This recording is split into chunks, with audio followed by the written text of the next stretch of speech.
for better discussion.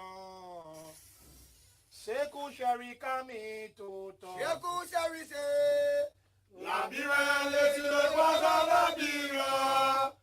Ele tango talk. Bringing sen go issue for better discussion.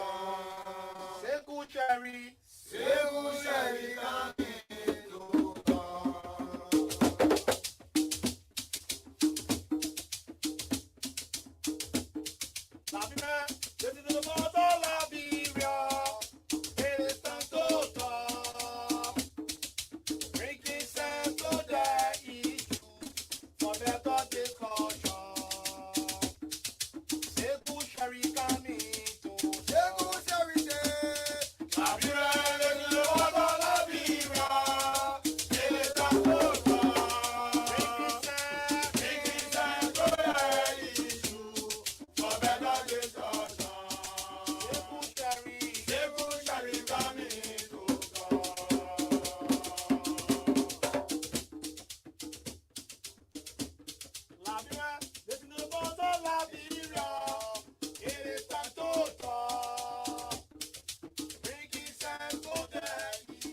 African soldier. African soldier. African soldier. Jomo Kenyatta, African soldier. Patrice Lumumba, African soldier. Marcus Garvey, African soldier. African soldier, show your power. Show your power and free your people now. Save your people. Save your people. Save them now. And indeed, we're grateful to be back here today. It is not that we're righteous than others. It is because of the mercy and the strength of Allah and the forgiveness towards us. And so we want to be grateful and say good morning to you. Wherever you are joining us this morning, we want to say good morning to you. Good afternoon to you. Good evening. Whatever it may be at about this time you've joined us on the show. Good morning, Liberia. We want to say hello to you and welcome to the show. Let me say this to you. Those of you listening to us this morning, you need to start your Monday with a grateful heart, a positive mindset, and a belief that anything is possible. Did you get that well? You need to listen. You need to start your Monday with a grateful heart, a positive mindset, and a belief that anything is possible.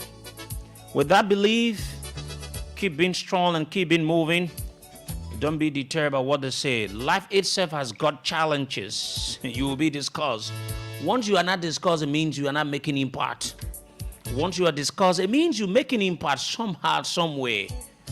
That's how it is. Good morning to all the great sons and daughters of this great country, Liberia. A country that the hope of the nation has become hopeless. Where you have the unprepared president has taken over the country. We want to say good morning to you folks. Welcome to the show. Good morning, Liberia, on Voice of Liberia 104.1 from the nation's capital, Monrovia, 89.7 in Margibi,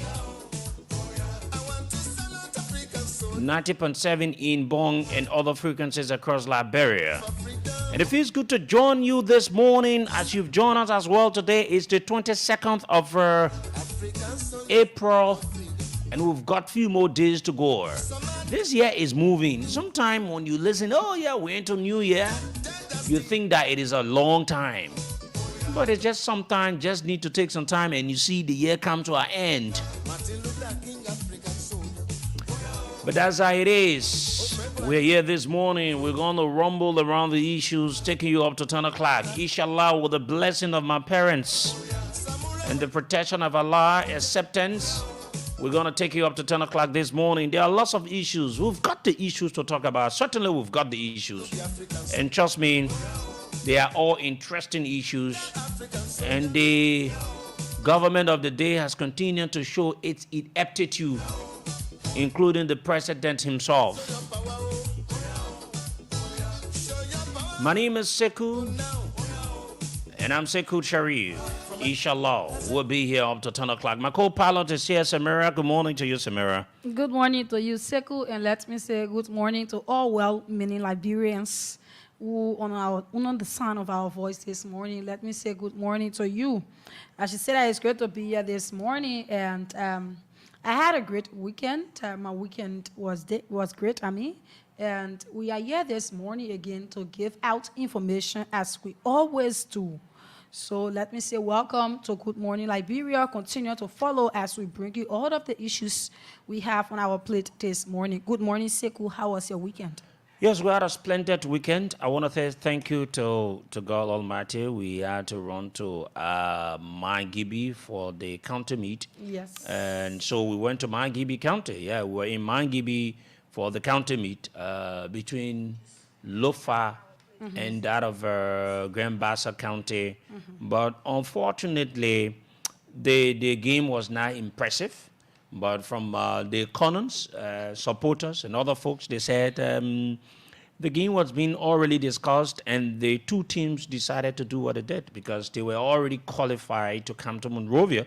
So there was no need for them to have that very strong game as to, qualification. They were already qualified, though.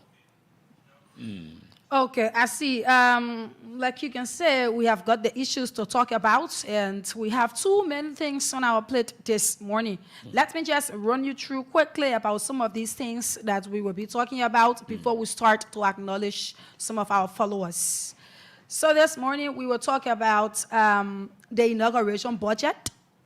The report has not yet been made. We want to know what is going on. It has been since January. April is about to end. Where is the budget report? We want to know. We will talk about it this morning. And also CDC press release to the House concerning the dismissal of former EPS personnel and other national issue. There was a press release written to the House. We have it in our possession. We will read it out to you on this morning broadcast. And at 8 o'clock, we will discuss President Joe Bwaka. The president is promoting a divisive legislature. Days ago, he hosted a retreat with Rescue Legislative Caucus. I don't know where in the world that can happen. You take a particular persons and from the legislature and you say that you're going to have a retreat with them. You are promoting a divisive legislature. We will talk about it. The president, he's not holding the law. He's not holding the law. He's not holding the code of conduct. The code of conduct is not being respected in our country. The same lawmakers that he complained about, some of the senators or representatives or ministers that he complained about, saying that they ran campaign for the CDC-led government business, he's dismissing them. We are seeing them running campaign within Nimba County. We will talk about that. We will go into it deeply. That will take us up to 9 o'clock.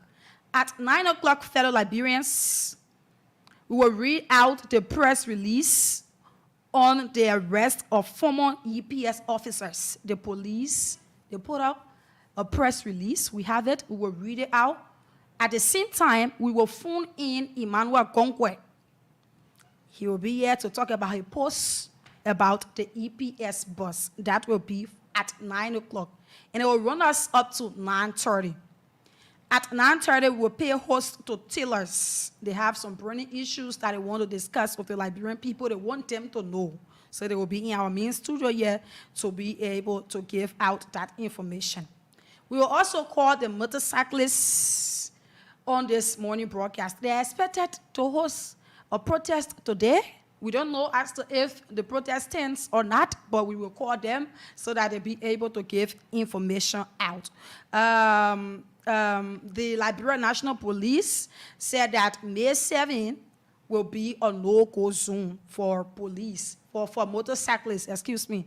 The deadline for the no-go zone, meaning that all other parts of Monrovia, they won't be able to run in some part of Monrovia. They will run some places and they won't run some places. And the motorcyclists, they are having problem with that. Due to that, they are expected to host a protest on today. But we don't know as to if it will stand or not, but we will call them and they'll be able to give their input.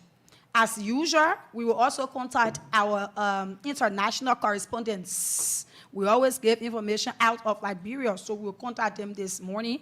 A lot of them, they will be here to give us information from other parts of the world. So these are things that we will talk about on this morning broadcast. Yeah, certainly. There are too many issues. Like we said, we've got the issues to talk about, and we're going to be here to talk about the issues. At 8 o'clock, like you mentioned, we'll talk about the president divisiveness that he brings to the presidency. We'll let you know about it, and also where the code of conduct has been violated. We'll show you pictures of some of the people he's appointed in his government. They're campaigning in Nimba County, and also there are lots of things to talk about. So that is it. Let's move into it. Trending issues. And like you mentioned, Samira, okay, let's go acknowledge some our people watching. Someone say, You don't do that thing to us, though. Yeah, so let's acknowledge those of the people watching. Yes, go ahead, Samira. Then we will come back, and then yes, go ahead and acknowledge those of the people watching. All right. So this is John D. Yakbawolo, and he says, "Good morning, Voice of Liberia. CEO and Samira Wonla watching from Banga City, Bon County. Thanks.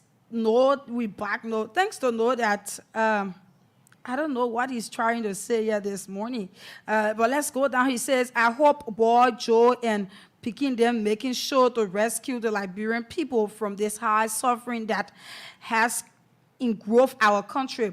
Boy Joe removing 40,000 people from government payroll and 300 EPS from the security sector. We are certainly getting there.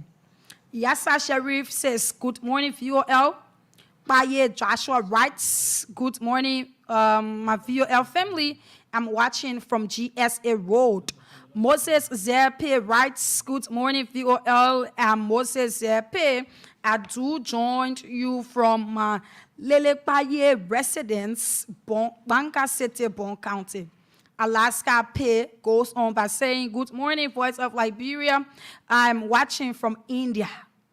Esther Gize writes, good morning, Voice of Liberia. I'm watching you from my comfort home, and thanks for bringing the truth to the Liberian people. You guys are blessed. Thank you. Mbabula James, he goes on by saying, good morning, VOL family. I'm watching you guys from USA. George Willie writes, good morning to the both of you. I'm watching from Morris's Farm community. Ruben Cannon says, good morning, Voice of Liberia, the biggest listen to radio, and good morning to the peace-loving people of Massa Bulahun Town, Lofa County.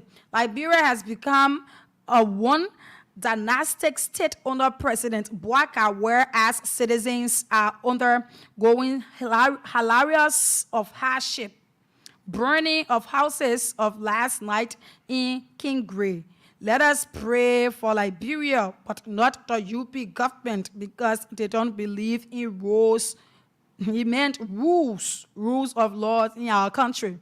Eric Jinga writes, good morning to the biggest CEO of our time and co-host Samira Wonla. I'm following from Shoe Factory Community District number 12. We are getting there. Thanks for the show.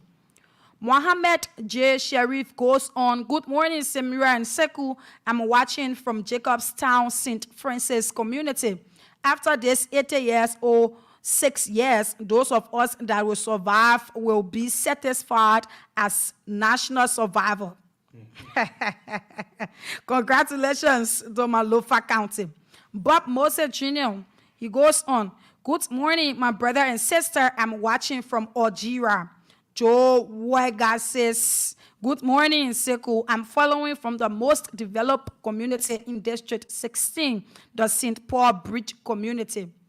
J. Tonala McGill, he says, good morning. I'm following from Banka, Bon County this morning. He's one of our staffs in Banka, Bon County. Moya Sharif says, good morning. I'm following you from District number 9, Cinco this morning. Jerry Akwe, he writes, good morning, Voice of Liberia. I'm watching you guys from Pawtucket, USA. Okay? Bash writes, good morning, Voice of Liberia. Keep up the good work.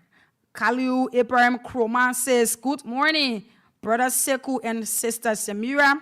Ambassador Emmanuel Balo writes, greetings to you both. I'm watching from Liberia, to be specific, at Capital Bypass. Lovectra Wolotol Win. He goes on by saying, good morning, Voice of Liberia family, and to my people of Jaka King, my own hometown of River G County, and to people of River G County. I'm following from Southern Arizona, the United States of America. VOL, we want to thank you for your work you do, bringing us the information as it is. Information is power, and I appreciate. Thank you. It must be where it says, good morning, VOL. I'm following from a Stephen Toport Estate resident. Breaking Limits Mambayo, he writes, Good morning, VOL. Good morning, Sekou and Samira. Good morning to the peace and loving people of Liberia. I'm seated and watching from Cartwell. Tina Kopo says, good morning, Voice of Liberia. I'm watching from Denver, Colorado, USA.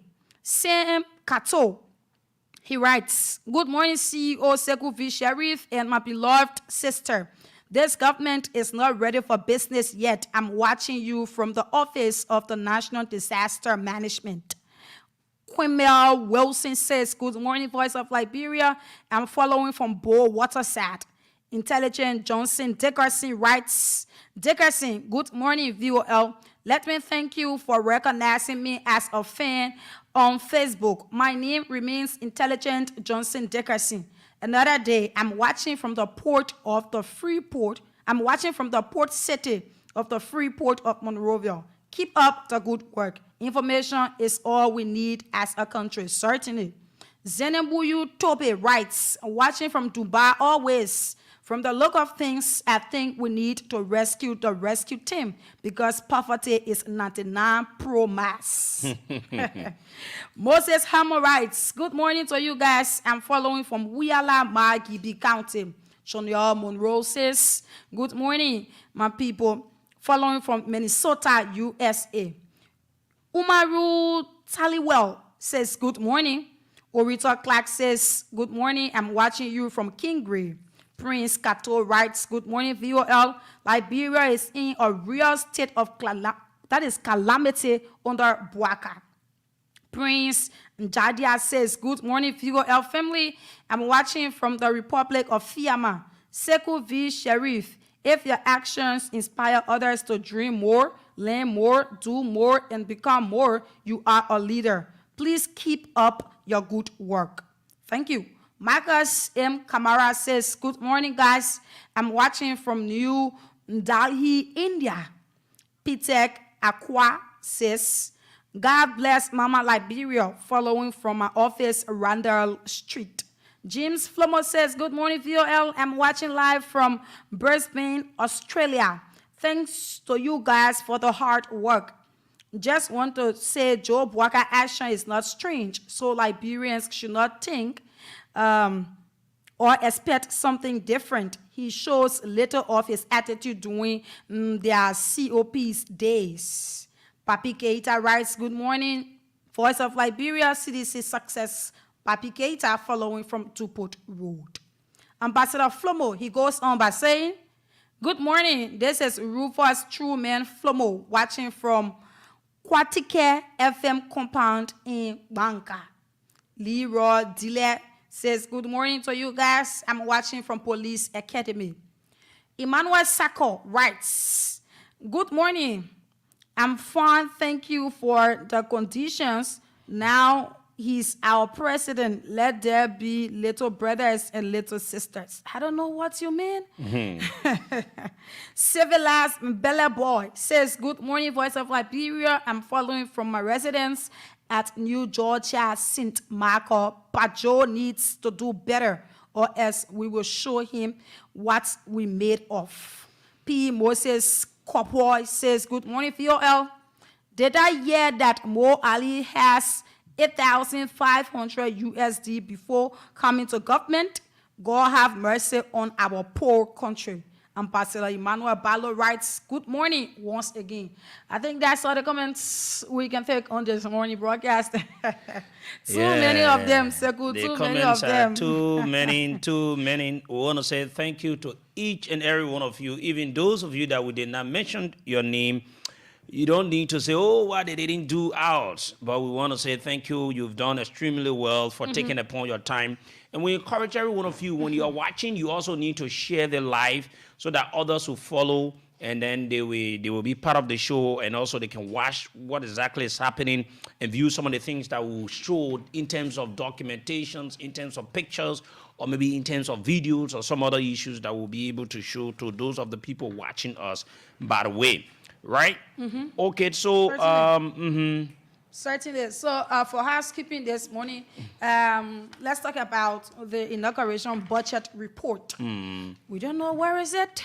We don't know what they are doing, but yet they are going about Okay, asking people. before we go to the inauguration budget, I want to say something quick about the Ministry of Labor. Okay. I want to say thank you to a few individuals, particularly I don't know, I think Assistant Minister who comes from the EFFL, that is Minister Steve Koluba. I've known Steve Koluba when he had a computer school, but for a couple of years we've not seen each other though. Until of late, I heard that he was appointed. Yes, I'm now up to present seeing. But I want to say congratulations, and I'm getting lots of good news about the things you're doing. And you are one of the persons against the quasi transfer of Kopokra, and also another assisting minister, Emmanuel Ban. Emmanuel Ban, we want to say thank you. And these are things that you leaders should do. And we also get reports that staffs of the Ministry of Labor, they've resolved to go to the home of the president to stage a protest, because they think that what is going on is totally unfair. The way in which Kopokra is running the institution, he takes the institution as his personal property, as if to say it is his family inheritance. And so they've reached a conclusion. And I won't play it, but I have an audio in my possession where they had a meeting. And one of the ladies in that meeting was being promoted, and she said she doesn't care about the promotion. But what she cares about is about what the wrong things that Kopokra is doing. And I want to give you a flower, my sister, while you are alive. At times we need to stand and speak the truth to people that tend to make us to look as if to say we are not worth what it is. You know, but I want to say thank you to you. And our eyes are open on those of you at the Ministry of Labor. But we want to say thank you to the two assistant ministers, Emmanuel Ban and that of Minister Steve Koluba. You get one man just transferring people as if to say his head is cut. You know, when stability is beaten in his head, that's exactly what that happens. It is with the Minister of Labor. Now, you see, when we talk, we're going to talk, you know, we're going to talk deeply about Joe Boaka. And some of you today, again, we're worried about the words I'm going to use on Joe Boaka here. What we're going to do is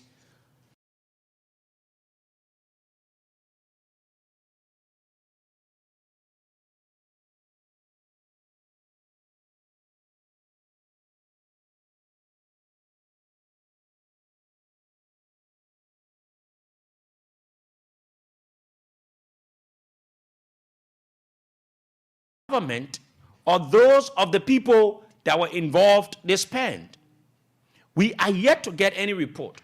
The last time we heard the Internal Audit Agency, they announced that they were to conduct an audit as to the understanding in terms of how the monies were being spent. You all know in this country that whole program was a quasi program. Nothing sound was taking place, to the extent that you had international guests sitting under the sun, and the sun was beating down their heads, to the extent it was so embarrassing for our country, and you saw the fall of Joe Boaka.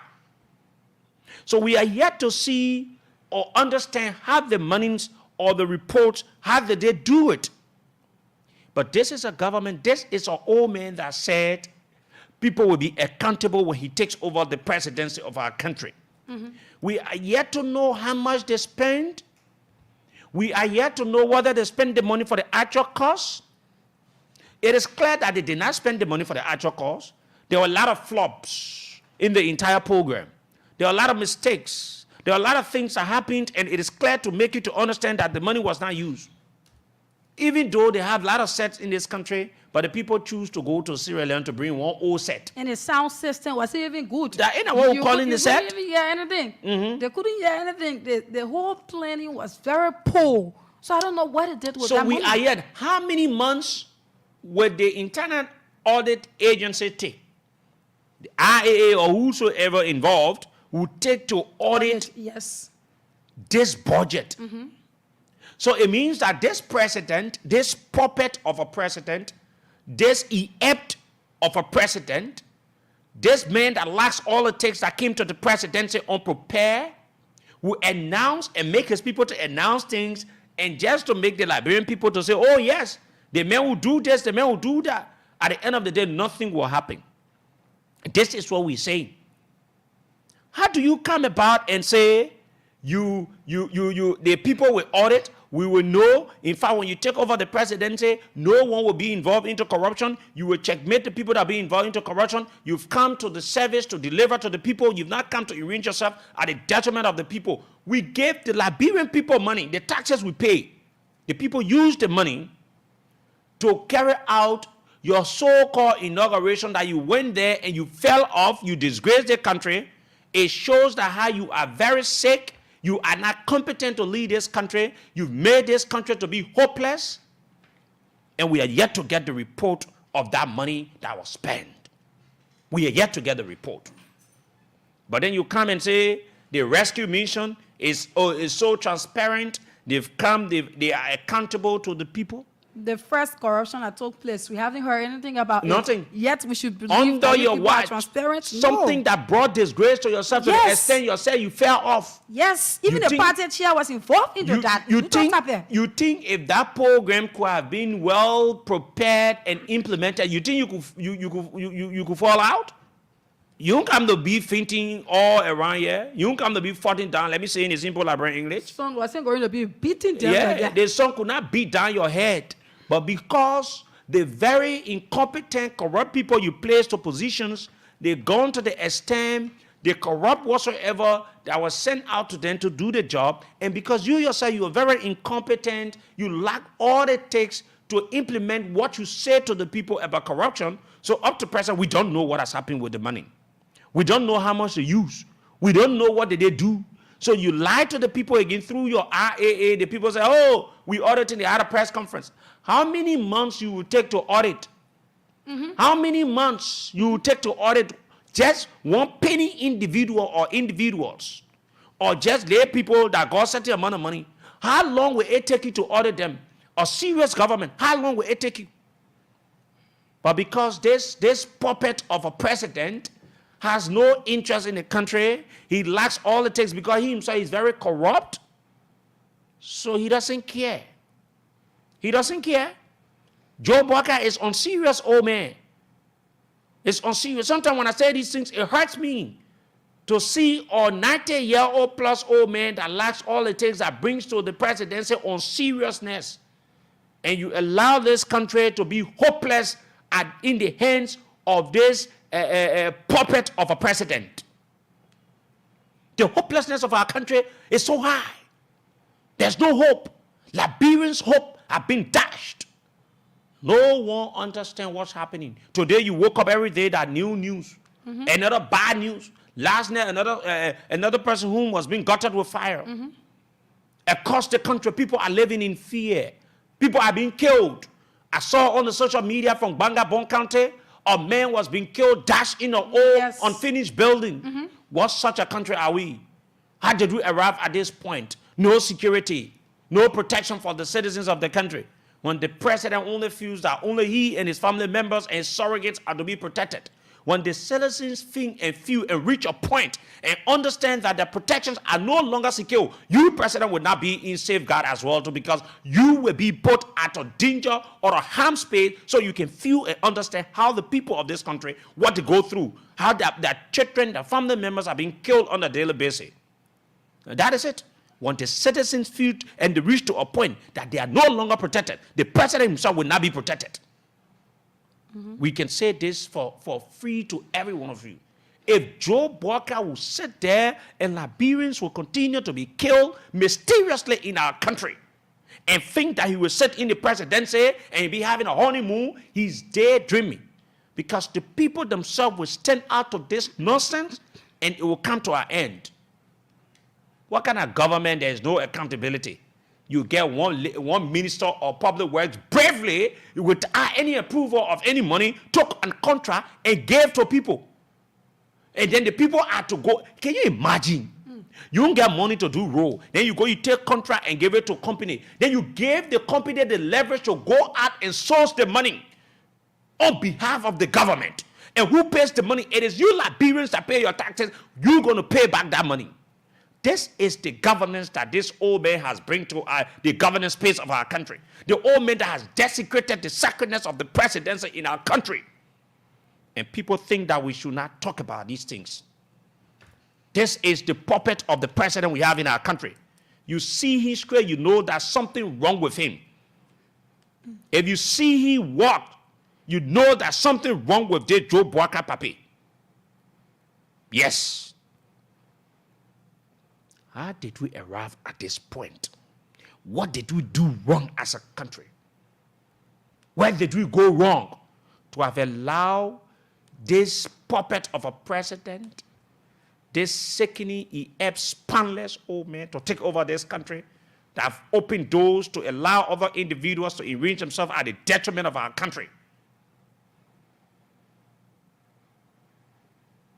It hurts. If you don't know, you don't like your country.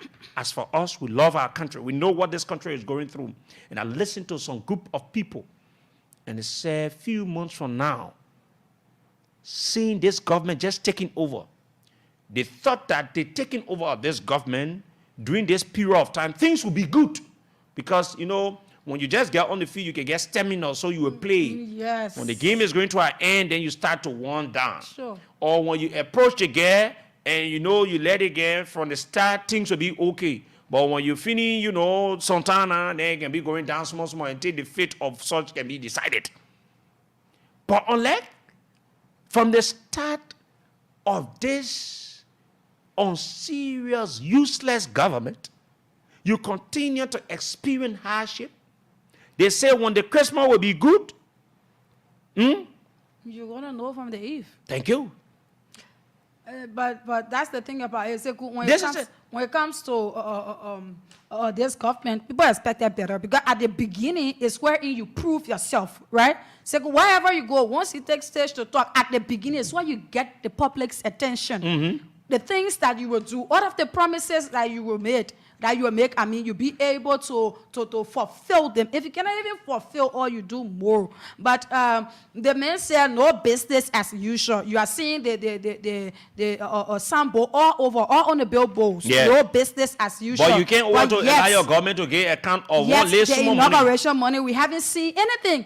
Then these people want to talk about corruption. They won't talk about corruption because they themselves, they are being corrupt. Now it is reaching to a point to say to anybody that it is as useless as the way Joe Boaka is useless in his government to say that you should have what a group in the poll they say asset recovery. Yes. Because you got people right under your feet stealing. You're not holding there. Then you go say asset recovery. So it's a witch hunt. You're making people to believe that it's a witch hunt, because how do you come to a point you had an inauguration?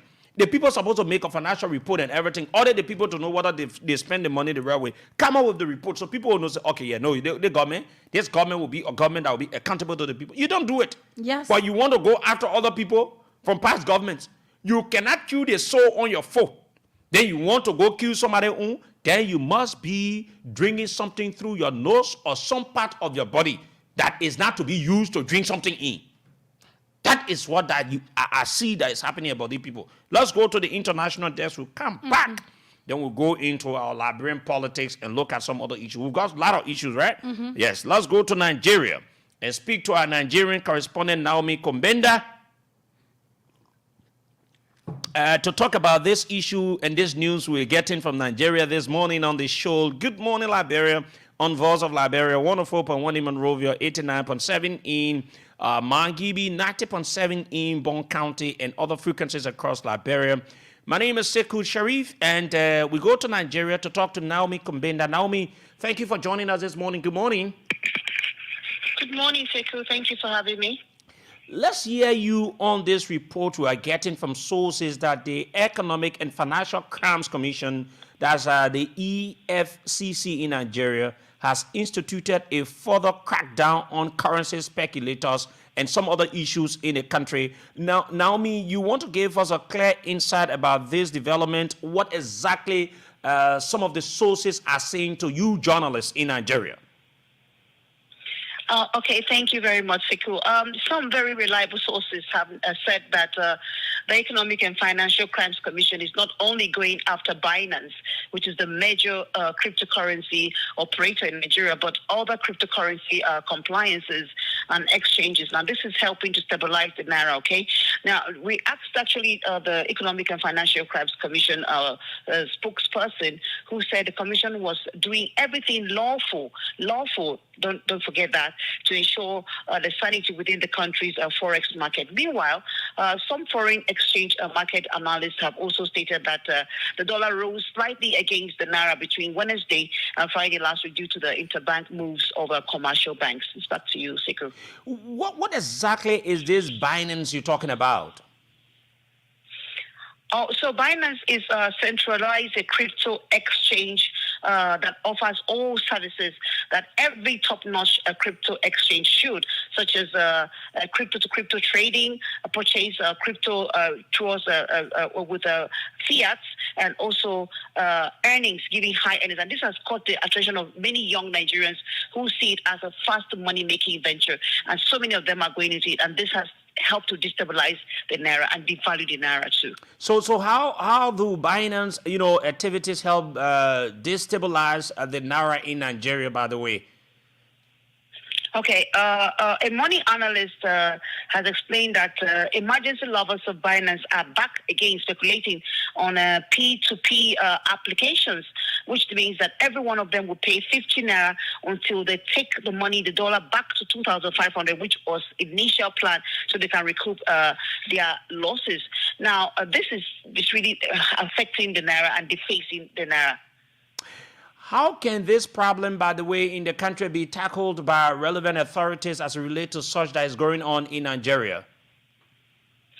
Okay, the problem with speculative manipulation is that even if the Central Bank of Nigeria bids dollar to the Bureau the change at a low rate, the parallel speculators rate will lord over the official rate, which will have to force the BVT to be selling at their own rate. Now, this is actually affecting the naira, and so experts say that the CBN has to crack down on every speculative application so that could stabilize the naira.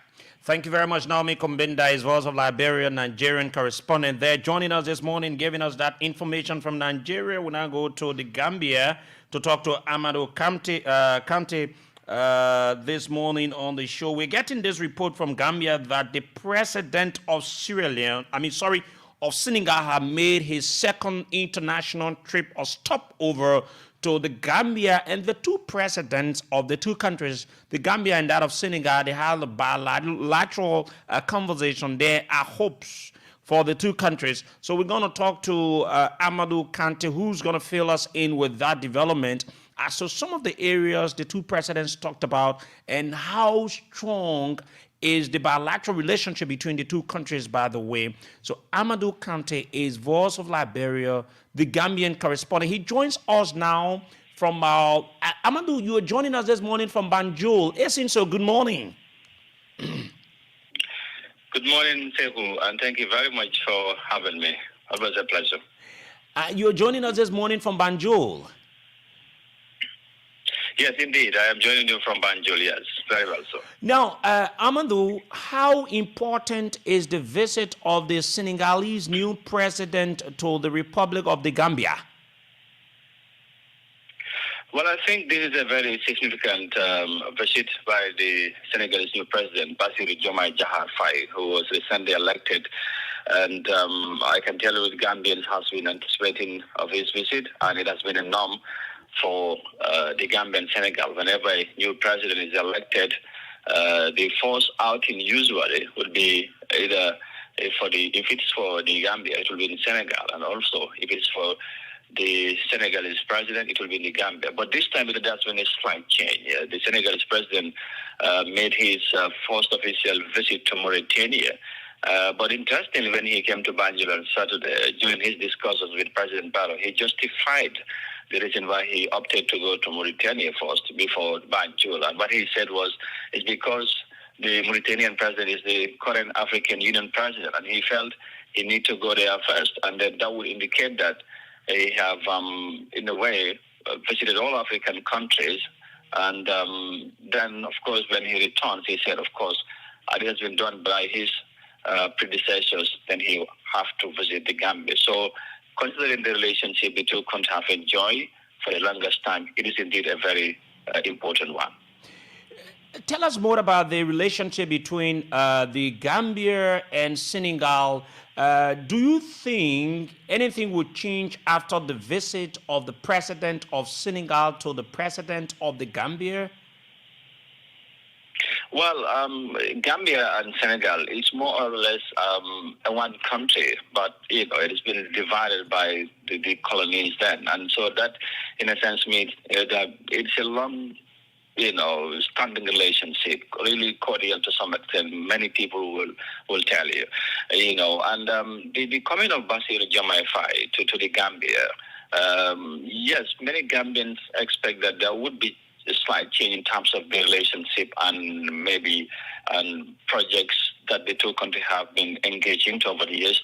And remember, President Macky Sall, who is the former president, and President Barrow, of course, had a very, very cordial relationship. But to some extent, many Gambians were not really in for it because they felt Senegal had more interest than the Gambia in this relationship. But they were hoping that when a change happened in Senegal, then President Barrow would have that opportunity to say that, listen, we need to review some of the agreements and see how Gambia could also benefit. Yes, maybe there would be a slight change, if not many, after his visit to Banjul. How soon, I can tell you. So what has been the reaction both from citizens of the Gambia and that of Senegalese in the Gambia for the visit of the president?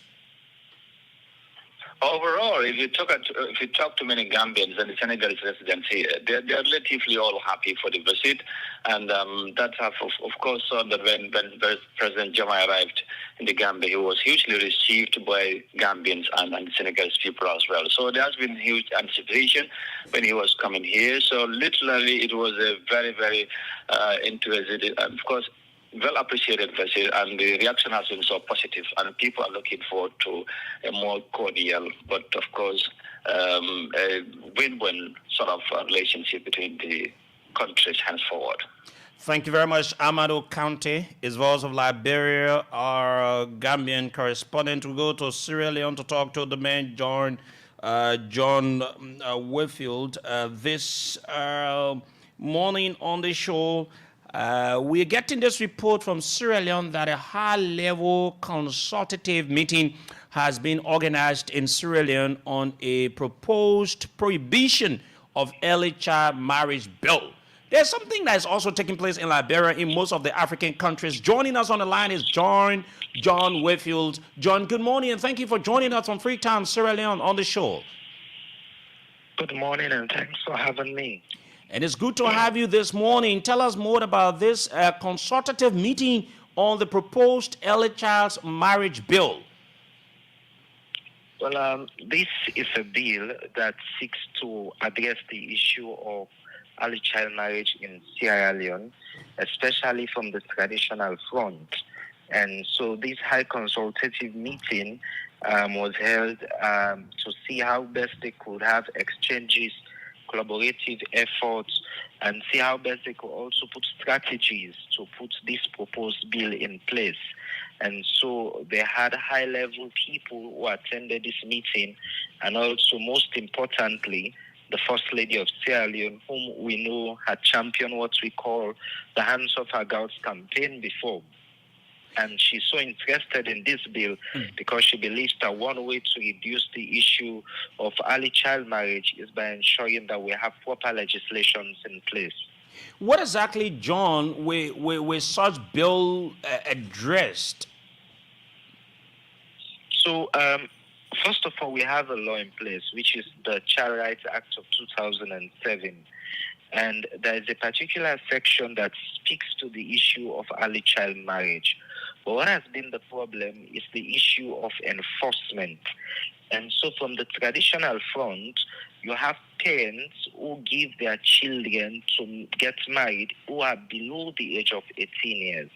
But the argument they put up is that as long as there is a parental consent, that should be given.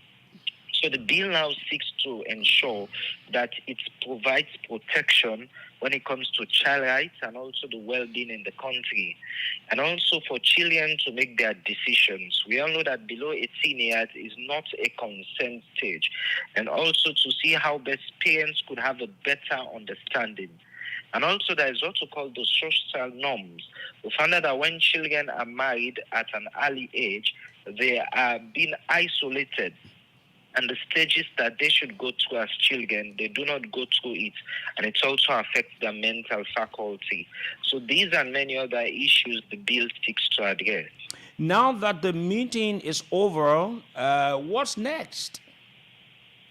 So now that the meeting is over, they are currently at a legislative state.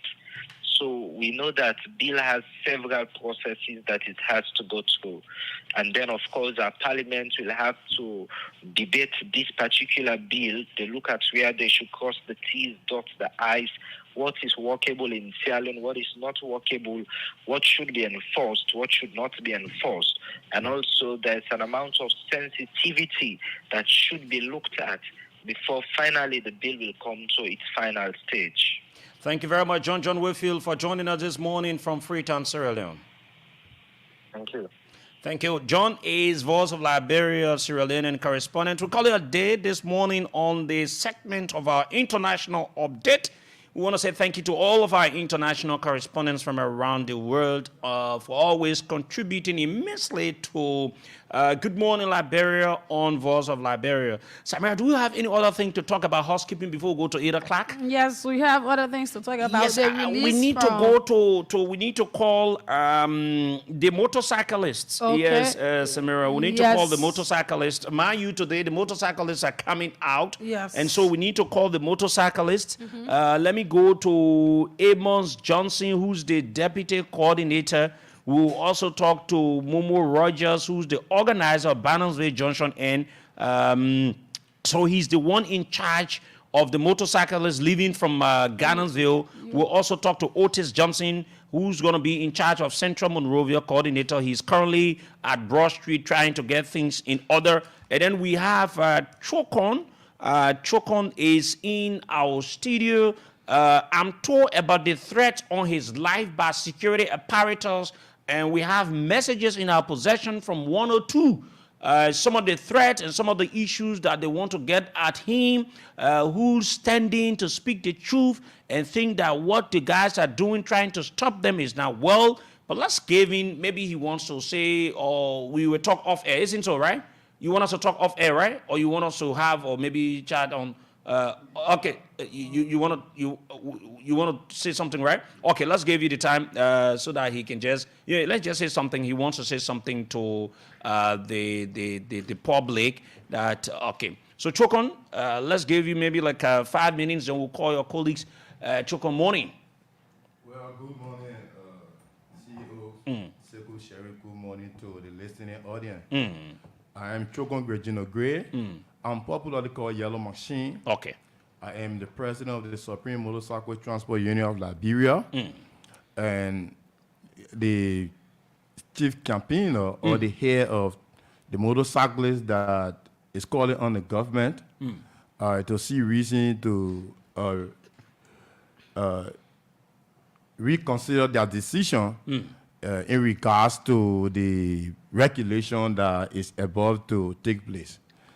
So again, I want to say thank you for having me. Where are we today? You guys are coming out in your numbers. I'm getting, reports from across the country, particularly some major areas in Monrovia, that you're going to be locking down some of the areas and giving this as a signal to the government that enough is enough. You cannot stop us. We are not causing embarrassment for anyone. So basically, we control a lot of young people, and so whatever that affects them affects us. So we have been calling on the government since the pronouncement was made by the police. And so we been meeting with a lot of motorcyclists in Painesville, Garnersville, Central Monrovia, and other places, talking to them to be calm, because we believe that the peace of this country, every one of us is charged with the responsibility to make sure that peace reigns all over our country. And so when they called us, we met with them and we told them to be kind. But mind you, it's like the government is trying to play some delayed tactics. Okay. The last time we met at Capitol Building, we spoke with some lawmakers. They told us that the Justice Minister and the Police Director were going to be invited. We know the tradition of inviting people from the executive. It is not a private or boyfriend and girlfriend business. What you call them on telephone is posted on the legislature website, and so the world it is public in fact. Published. So the world can know that these actors were invited. So for a lawmaker or some of our lawmakers, we believe that with us, but we still see, we don't see, that needful being done. They suppose, if they are inviting them, that should be posted. Okay, so that everyone will know that, okay, these guys are going to the Capitol building, or they went to the Capitol building. Those key reason why our rights should be violated. But we have not seen anything of such. And so we will be coming up today because we are not going to sit and allow the people to start chasing all the common criminals in the street before we come or no. The police announced... Have you used all other means and they've not yield results? Well, we reduced our recommendation. If you can recall, we were invited. We reduced our recommendation to the police through communication. And probably they are seeing it the other way around. They are not waiting to listen. Because if you want to work with us, if you want peace to reign, when we send our communication, you should call us. But they are using some of our friends in the union and thinking that they can use them to sign a resolution to agree for us to leave the street. These guys are not legitimate owners of the bag. They are not the head of the motorcyclists. They made reference to John F. Keon. John F. Keon is currently in Nima County. He signs the document. They're campaigning for the Unity Party. We agree. We are not saying he can support his party, but you can't use us as scapegoat. John Keon, we all were in we campaign. He had his side, I had mine. He and Luther Tabet were on the Unity Party side. They were around with some of our friends, the motorcyclists. What they promised them, they are doing it all the way around. Luther Tabet promised exactly that you are going to make sure that if Baka wins, the same thing President we are doing to protect the rights of the people, you are going to do it. So you can't use the people at the end of the day to finish supporting you, then you want to dump them. John Kerry currently in Nima County campaigning, he cares less. So is the police having conversation, trying to make you people to understand that, okay, guys, you don't need to do the protest, but then at the end of the day, they're still going at the back of you, having conversations with other people to make it to look as if to say your colleagues are in acceptance of the restrictions? That's what they are doing. And for some of them that sign it, their photos, their names will be posted.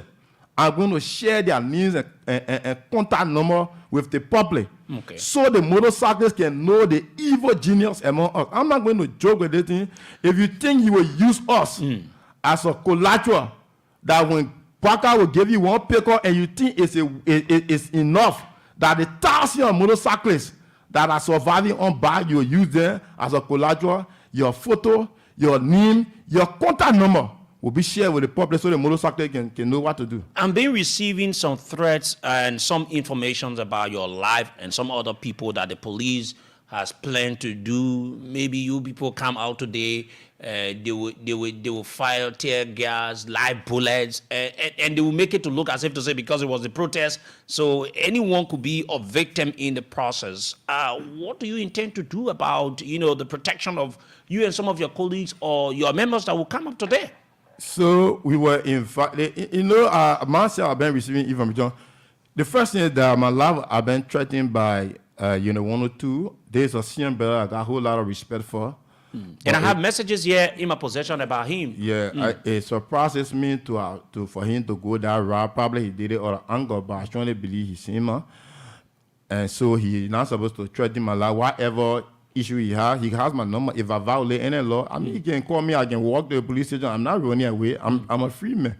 So, but for him to call me and me be threatening me, I think he did it out of order, and I have communicated that with my lawyer. And you mean the current 102 Nelson Freeman? Yes, That's what he did. He's my senior brother. I got no No, but this reason- is not about senior brother business. It's about your life. And, you know, it is very unprofessional for people to call and be threatening. He's not above the law. Being 102, it doesn't mean that you can threaten people. So like I said, my lawyers are currently in possession of these different communication. Okay. And so they are going to take it on from there. I'm not a lawyer. Yeah. They will advise going forward.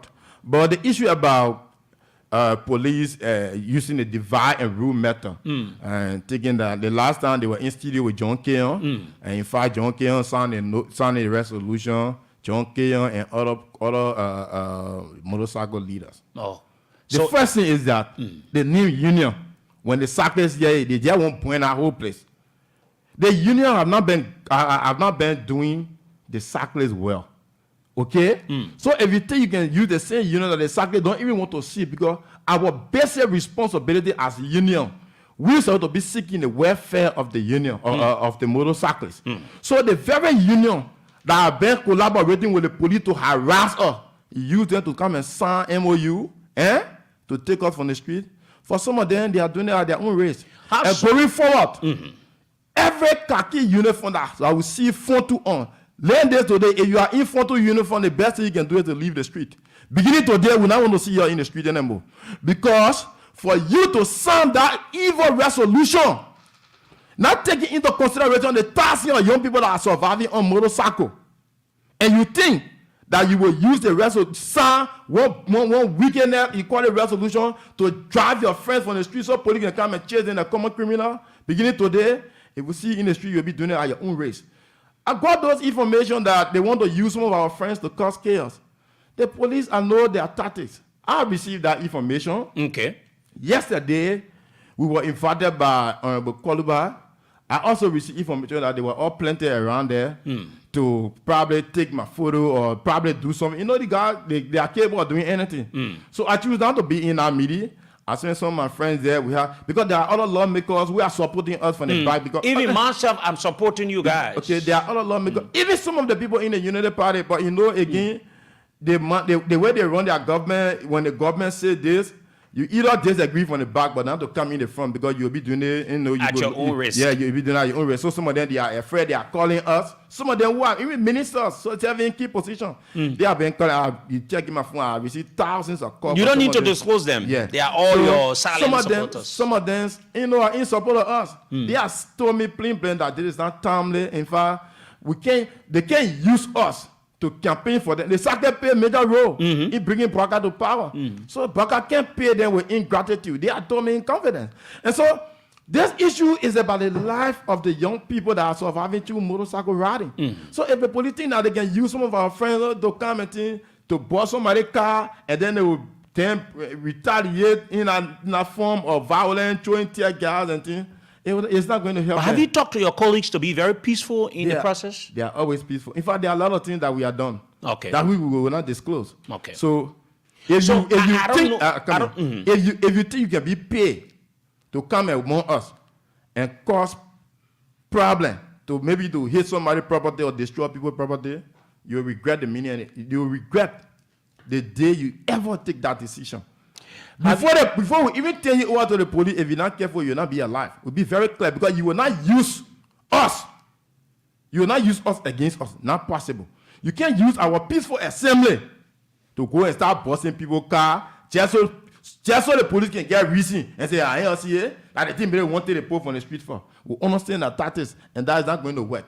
We have done everything in our human capacity to make sure that these things are in perfect control. That is everything where we are organized. If you see the guy, we organize it in a way that per zone, the entire Ghana's belt will have its own point. Will have its own point.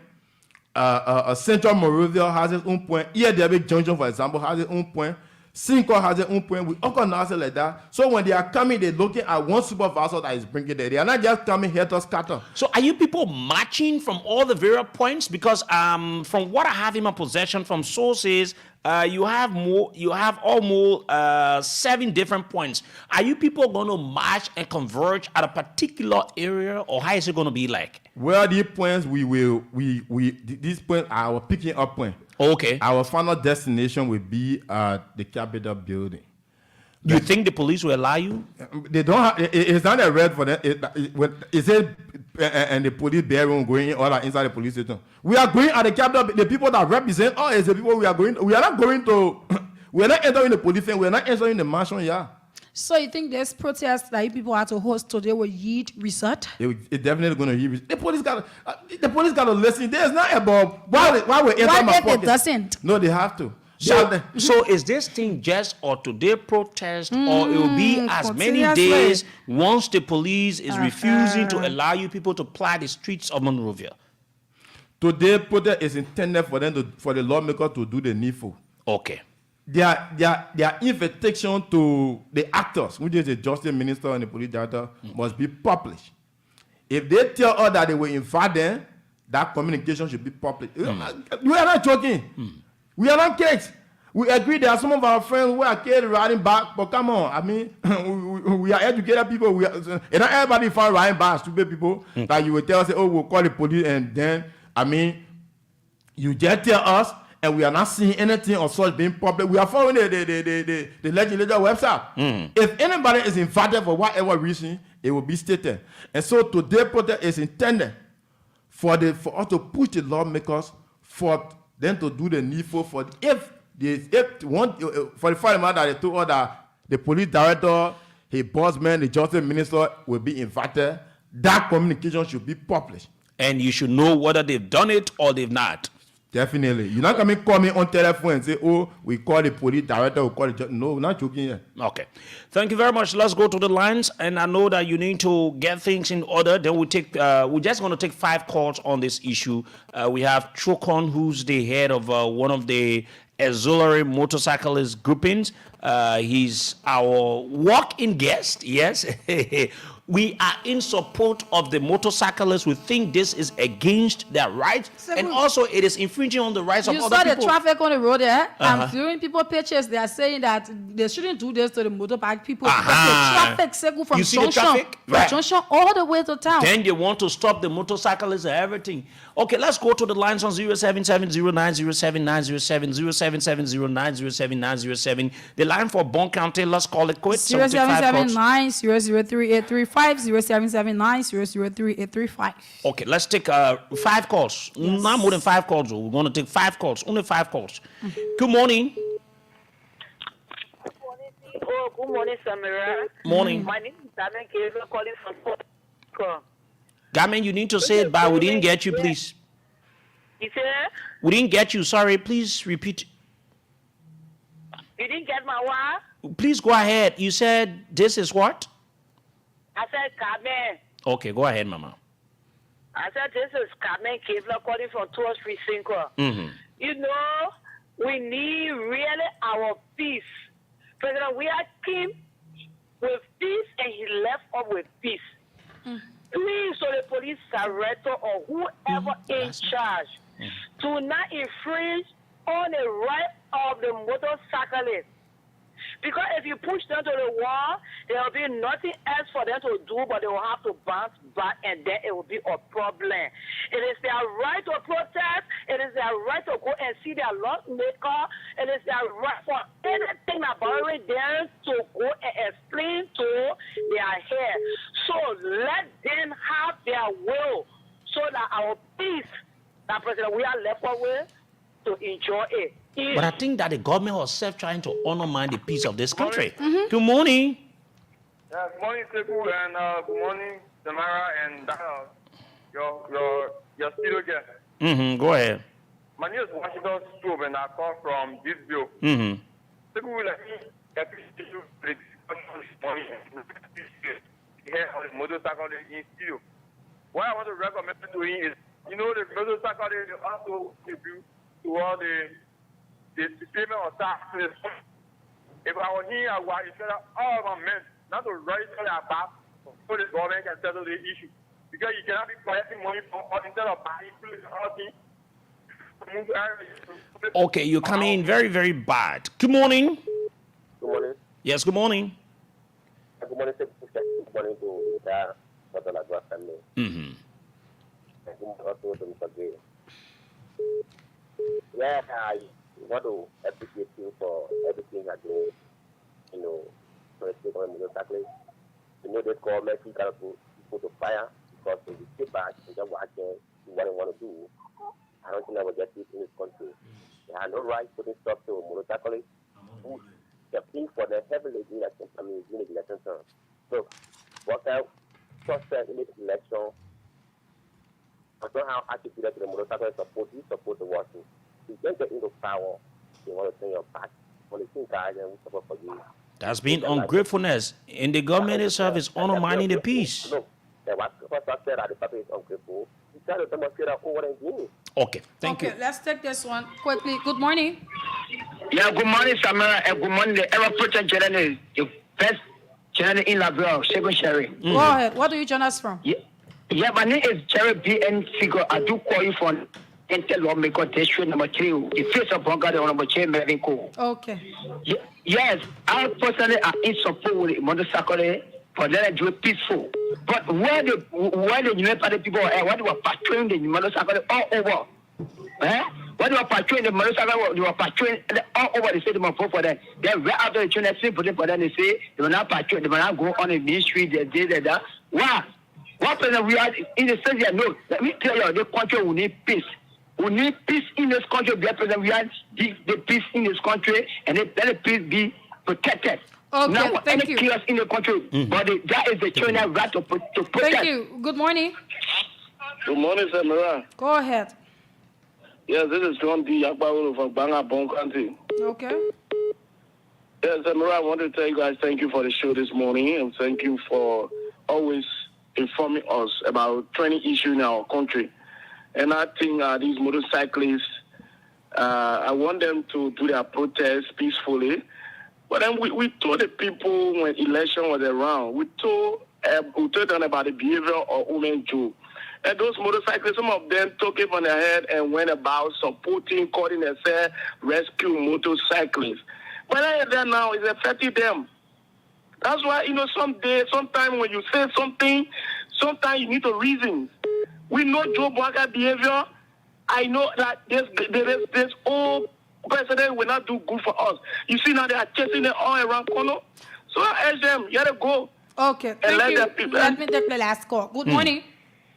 Good morning, Panera. Good morning. Go ahead. Yeah, yeah, we just. Where do you join us from? I'm Moses Tobacco from Banga. Okay. Yeah, my advice to the brother there is let him be careful. That's the Freeman we know him. During the war, he was a police commander in Banga. We know what he did to us. Some of us, our raw truck were packed to police station there. It was one running who was ATU commander in charge of the farm. That boy rescued us from that man. So you got to be careful with him. Okay. Thank you. They say, okay, that's all the time we've got for calls. They say Nessie Freeman is a deadly guy. Yeah. Very deadly in killing, though. That's the report we're getting, and we've been getting that report that he's a very deadly guy. He Okay, Chokon, now as you go on to do, what is your message to your colleagues? And trust me, we're in support of you. We'll provide the platform. All of the activities today will be live on all of our radio stations and all of our platforms across the country. Well, thank you again, Mr. Sharif and CEO of Voice of Liberia.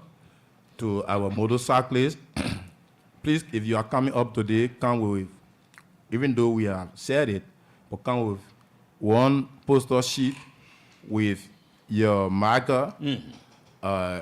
We will be telling you what to write on it. Some of you already educated, you know our campaign already.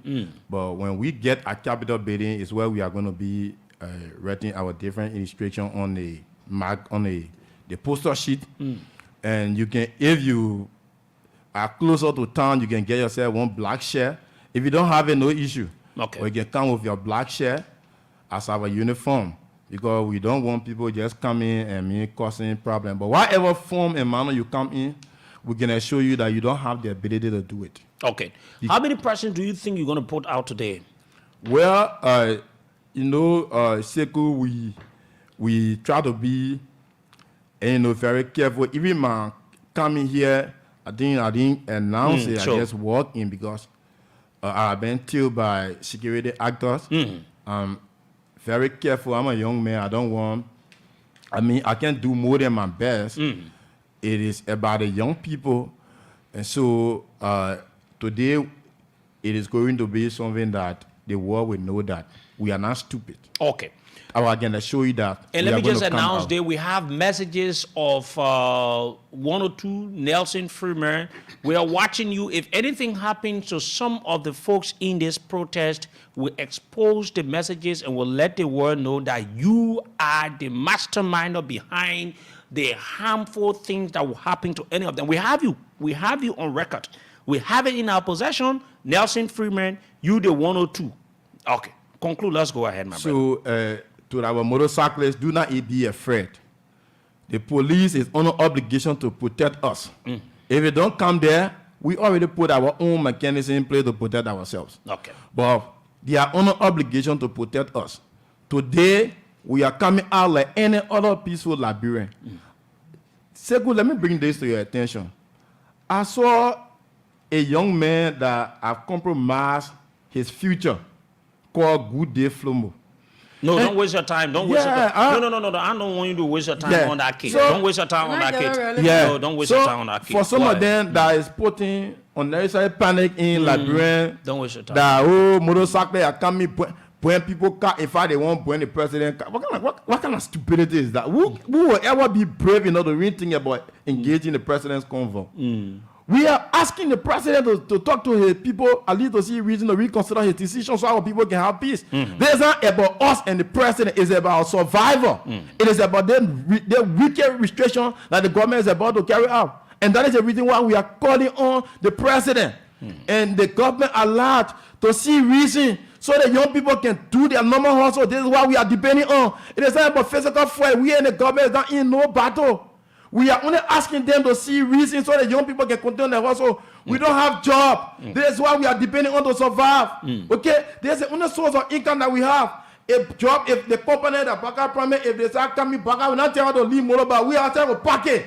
Because we ourselves want to work. We have the capacity to work, but we don't have job right now. This is what we have now to survive. So please, let the government please see reason. I'm begging them. I'm using this medium. I'm on my knees. Please leave the young people so they can look for their daily bread to their little motorbike and riding. Okay. Thank you so much.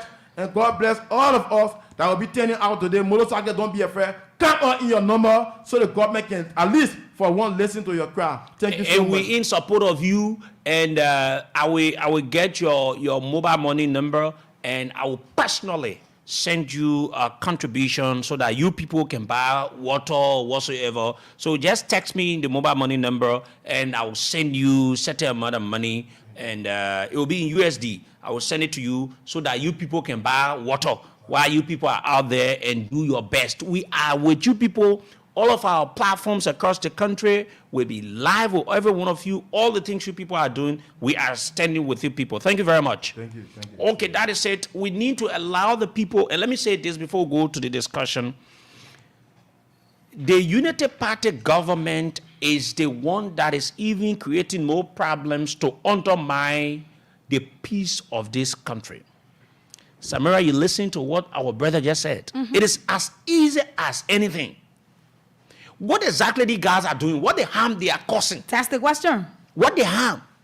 So you come to the point and you want to take men, boys that are hustling, they are not involved into armed robbery. Like the way the police, they are aware of all the armed robbers in the country. They don't do anything. When something happens, they can, oh, the person will do this, oh, the person will do this. So if you create the kinds of environment, the guys too will retaliate, because I won't sit, for example, somebody want to come and shut my radio station down. You think I will sit and allow you to do it? We will fight the battle to the end. If it costs my life, I will stand for it. So the guys are right. We're in support of them. And if the police behave out of the way, the motorcyclists will make them to understand that they themselves, they've got the force to defend themselves. Then let's see who's going to be, placed in the mall or whatsoever. Let's move on. We've got the issues to talk about fellow Liberians. Today edition promises to be great. Let's move on. So let's move on. Let's move on. Hot water. So over the weekend, I want to show you, Patrick. Okay, before you go, did I send you all of the photos? I didn't do, and I need to do that immediately. the photos of Joe Boaka and the folks in Bomi County. Okay, I didn't do. Let me just show you. Let me just send you a few of it. Yes. Okay. Federal Liberians. Joe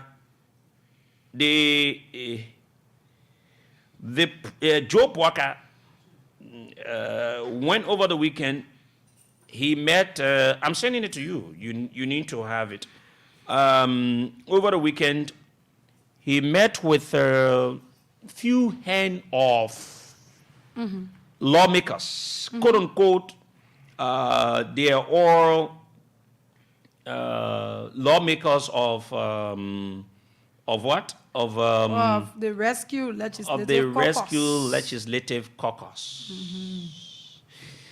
So when we speak of the divisiveness of Joe, some of you people don't listen, or you take it to be different. Now, yes, it has come to the point for us to believe what Representative Yeke Koluba said in one of his interviews, that Joe Boaka and the likes of his government, they've got a plan to remove the speaker, the current speaker of the House of Representatives. Yeah. Over the weekend, Joe Boaka had a meeting, and the one they wanted the people to know is what they put out. But the main issue of the meeting, they could not come out of it. They had a meeting in Bomi County, along with the president. Mind you, we have 73 lawmakers. 73 lawmakers. And then Joe Boaka only took those of the people from the Unity Party. Leaving a bunch of other lawmakers, he went and had a meeting with them. And according to my source, one of the lawmakers that was in the meeting, the main thing that was on the agenda was to have the Speaker of the House of Representatives removed, that they should put together ideas how to get more members from the opposition bloc to add on them as to make their plan to come to reality. But here are things that are played, or here are things that Joe needs to understand. You know, when you take an unprepared and an old man and a puppet of a president in the presidency, these are some of the things you get. No president ever in the history of our country, and no serious president will behave the way Joe behaved, or he continues to behave. Joe, you need the lawmakers, then they need you. You need the House of Representatives, then they need you. Let me give you statistics and numbers of lawmakers in the House of Representatives, and the number of UP lawmakers in the House of Representatives, and the number of opposition lawmakers and other independent lawmakers. We'll call their names, we'll call their political institutions when we tell you. So maybe Joe lacks the understanding that he has just minute portion of lawmakers in the House of Representatives, and the opposition controls the major bloc. And so why if Joe sends a legislation to the House of Representatives, and the opposition lawmakers say, okay, you know what, and Joe wants to just work with his Unity Party's armed people, so we ourselves will go against it. And you don't know a lot of things. You got the Speaker of the House of Representatives, he's an opposition speaker. He comes from the CDC. You got the Deputy Speaker, comes from the CDC. So what is the power do you have in the House of Representatives to say you will just take decisions, or you just do anything, or you go have a meeting with my need portion, 11 people? The 11 unserious lawmakers that cannot do anything. Yes, it. CDC has 25 lawmakers. CDC has 25 lawmakers. Fellow Liberians, you're listening, CDC has 25 lawmakers currently in the House of Representatives. The total number of lawmakers in the House of Representatives, it is 73. You have 73 districts across Liberia. So you have 73 lawmakers. So CDC has, out of the 73, CDC alone has 25. Unity Party, that this Joe Bwaka is passing around, taking them, you get warm stuff and everything, wanting to use them to do all kinds of things. Even though he had a love in his eyes, they can't make it. Unity Party has 11. How many CDC got? Let's do the calculation. Let's do the calculation, fellow Liberians. You know, it's easy as it is to make the people to understand. 25 minus 11, you remaining with 14. So Unity Party will need 14 more lawmakers.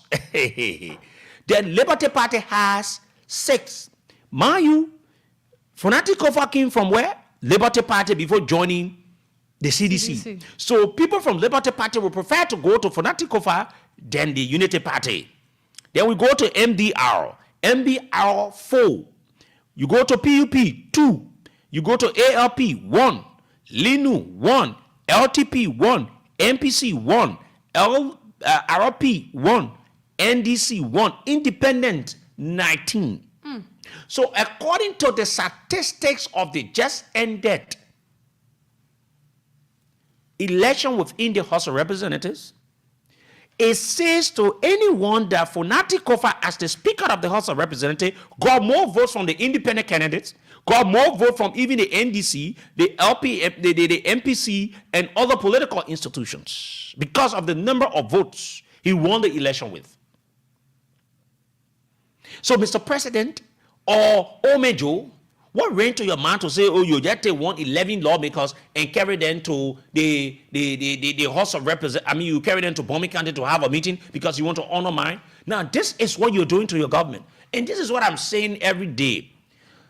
And it is clear that Joe Bwaka came to the presidency unprepared and through mistake. How can a president of a country that should be uniting the people is there dividing the people?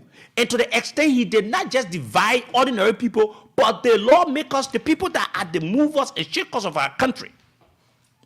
He told Unity Parties that, okay, so when the lawmakers that in the House of Representatives come up and say, you know what, anything that comes from the president, he will need the 11 lawmakers to pass it. So the speakers will say, you know what, we will not approve or will not pass anything coming from the president. You think you will succeed? Even though you don't have any vision, but just to make the matter worse. So the president himself is being very divisive. These people they are running the government as if to say they are running, I should say charity center. They're playing all around. As if to say they just don't know anything about it. Then someone would like to ask, where is it that Joe Bwaka is heading this country? When you as the head, the leader will do such a thing, call a particular group. So what is it that this man want? If it is true that meeting, one of the key agenda there was to remove the speaker, then someone will ask, what is it that he want? Because the man won the election clear, it was free and fair. How can you go about having meetings? And it's not the first time, though. We saw that they gave out 4,500 to each lawmakers, specific ones from Unity Party. They said that if a Rachel couldn't block. And we hearing that there was a ritual stay again. One of the main things on the agenda was to remove the speaker. Okay, so let's give you, and everything we say we want to bring it the fight. So we're going to call you the 73 lawmakers' names and the district, the county they've come from. You listen though. Name, let's start with Bomi. Bomi, district number 1. You get Jack Papa. He comes from Unity Party and he was elected in 2023. Bomi district number 2, you get Mana Bishop Johnson. He comes from Unity Party. I want you to calculate because when we just say, maybe you don't want to believe it. Bomi County district number 2, Mana Bishop Johnson. He comes from Unity Party. He got elected in 2017 and got re-elected in 2023. Bomi County district number 3, Sempi Jala. He got elected in 2023 and he ran and won on an independent ticket. Bond County, District number 1, Prince K. Kona, independent candidate. He won in 2023. Bond County, District number 2, James M. Colette. He won on PUP. He won 2021 and then he got re-elected 2023.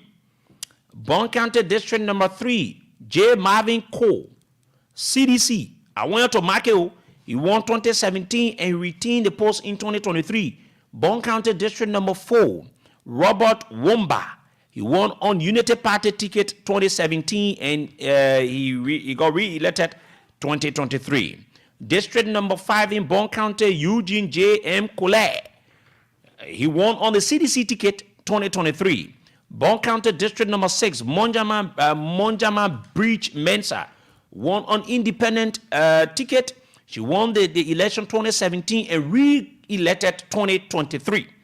Bond County District number 7, Fode E. Famule, he won on the independent ticket in 2023. We go to Bapulu County District number 1, Zina A. Norma, he won on the CDC ticket in 2023.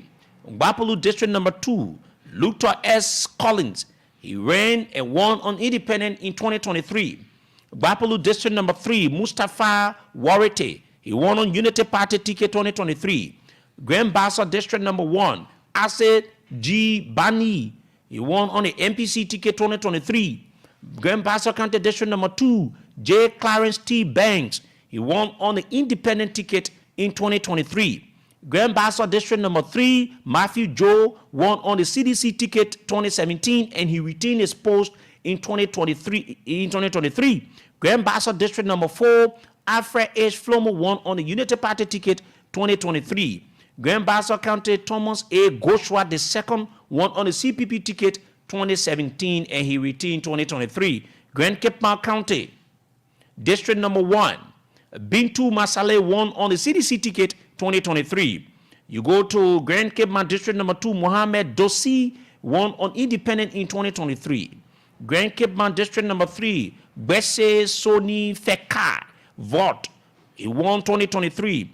Grand Jida County District number 1, vacant. Yeah, for the death of the late representative. District number 2, Grand Jida, Mary G. Johnson, won on LRP 2023. Grand Jida District number 3, Jacob C. DB the second, Linu 2023. Grand Coup District number 1, Nathaniel N. Bawe Senior CPP, he won 2017 and he got re-elected 2023. Grand Coup District number 2, the current Speaker of the House of Representatives, Jonathan Funati Kofa, CDC, he won 2017 and he got retained in 2023. We go to Lofa County. Lofa County District number 1, Thomas P. Fala, CDC, 2005 up to present. The boy here know how to win elections. Lofa District number 2, Julie Fatoma Ware, she won on CDC 2017 and she retained her post in 2023. I want you to count the number of seditions and the number of Unity Partisan.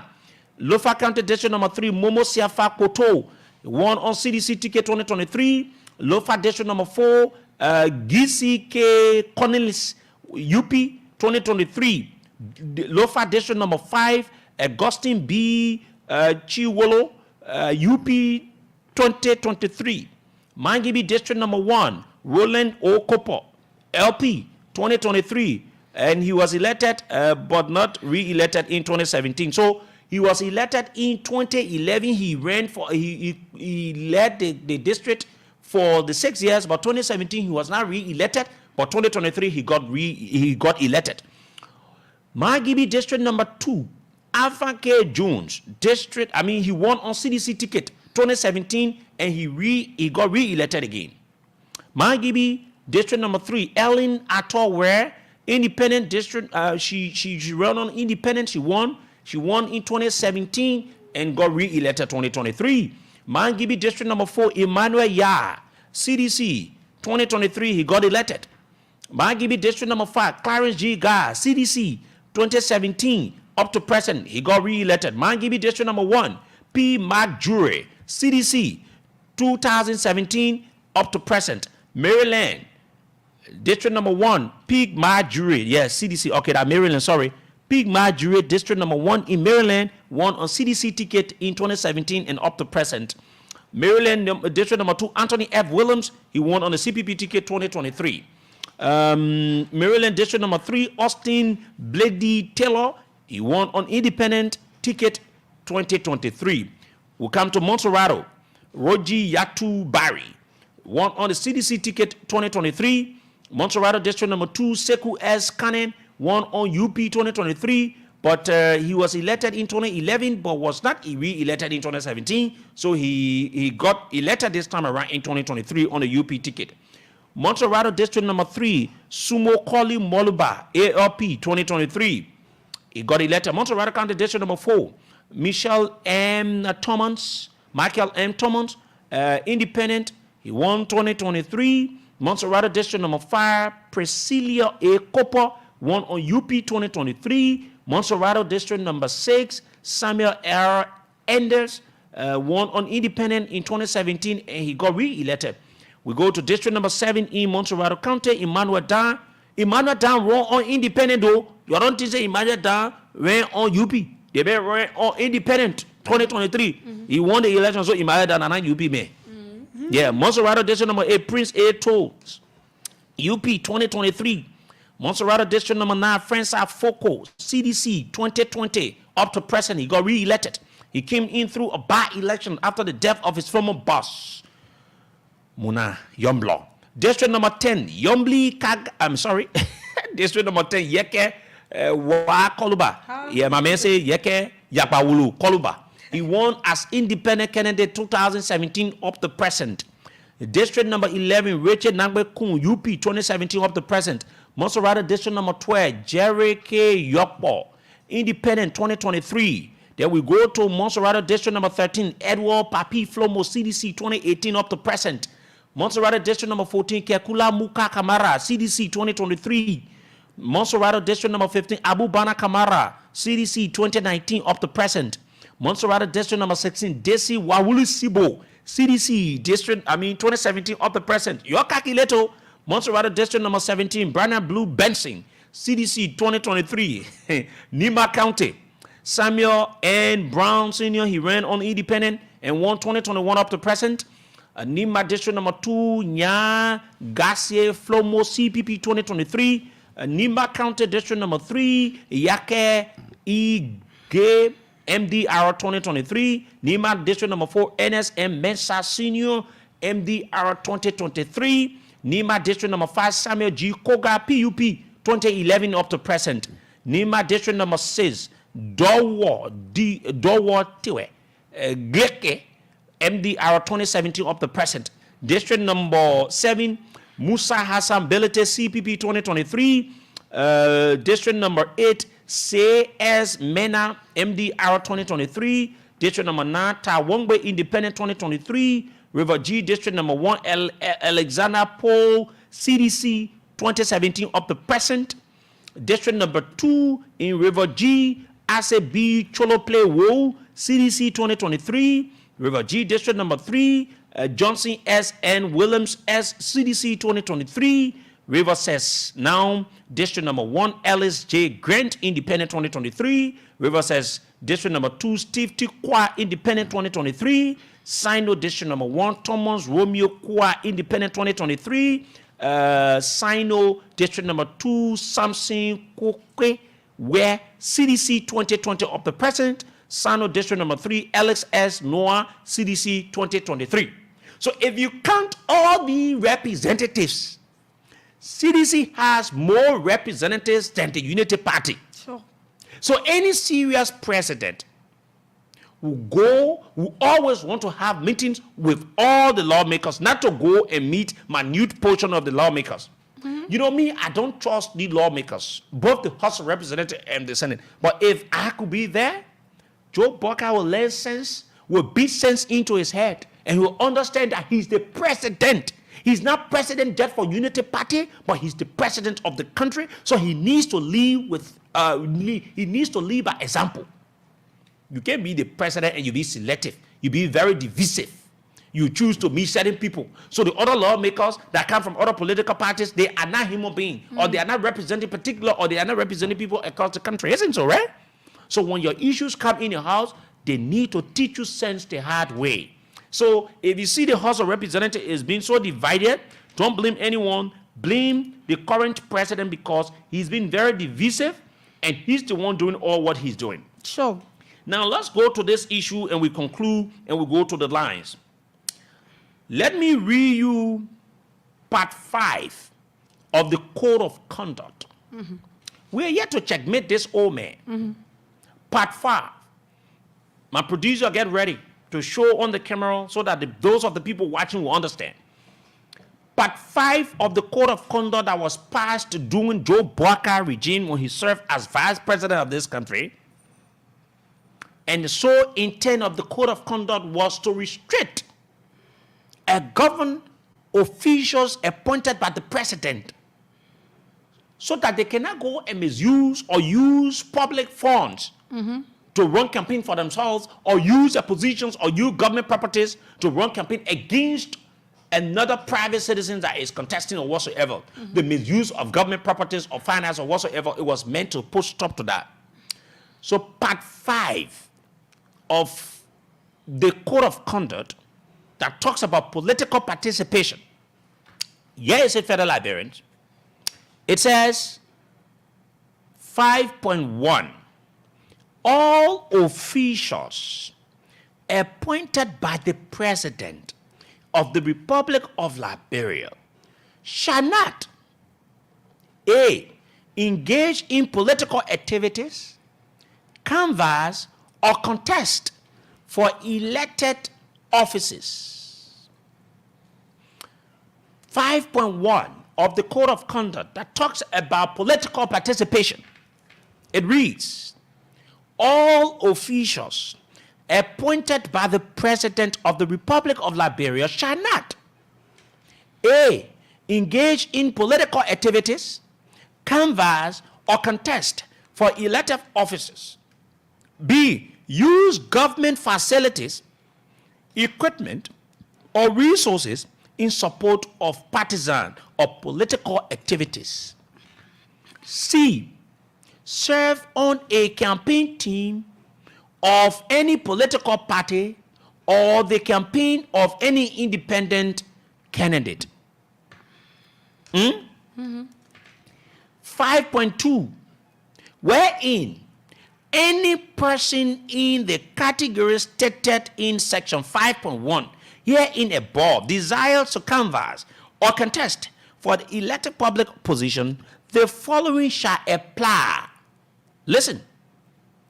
A, any minister, deputy minister, director general, managing director, and superintendent appointed by the president pursuant to Article 56A of the Constitution, and a managing director appointed by a board of directors who desires to contest for the public elective office shall resign said post at least 2 years prior to the date of such public elections. Let's take it to the current guy that is contesting in Nima County. He worked at NASCOP. Did he resign 2 years before going to go and express his intention to contest in Nima County? No. Is Joe Barker government honor or respecting the laws? Go on the stream and post the pictures we send you, Patrick. Post those pictures. Let me show you which picture to post so you can post them, and then I will sit here to tell you who are those. Now post the picture where you have on this guy wearing yellow t-shirt. He's the assistant minister, right? And let me give you his position, and I will give you names of people currently in this government that are campaigning in Nimba County, violating the Code of Conduct. But this inept old man, this spineless old man, this puppet of a president will not see it, but he goes after other people that have tiny position and say, oh, they were campaigning during the campaign time and everything. But on your own watch, you have people campaigning. So Emmanuel Zor, who is the Assistant Minister for Labor Standards, Ministry of Labor, is campaigning in Nimba County. Put his picture on the page. He wears yellow. You will see him in the picture. For those of you that are watching, we'll bring everything to you.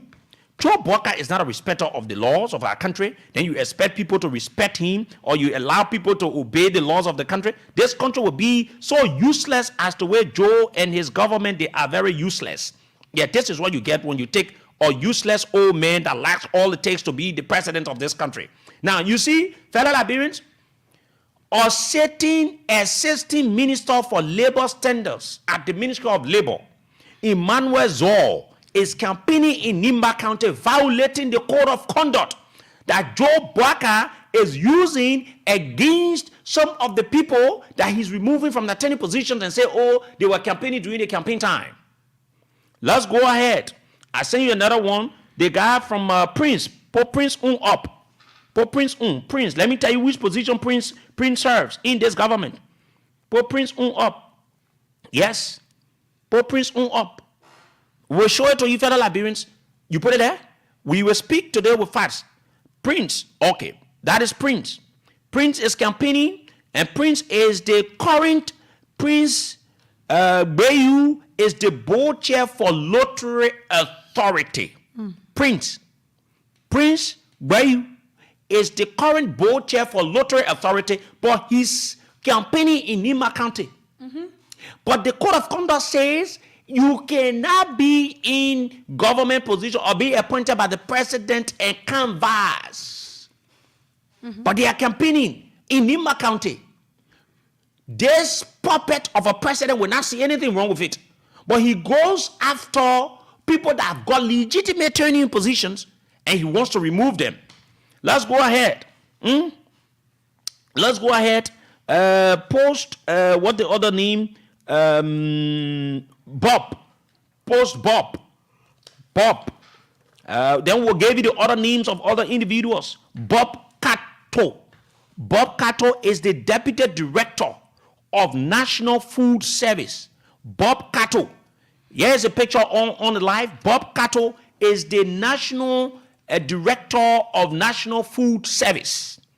He's there campaigning in Nimba County for the senator in which they want to choose. Then you go to the chairman of I sent you the picture already. Chairman of Unity Party, Luto Tape.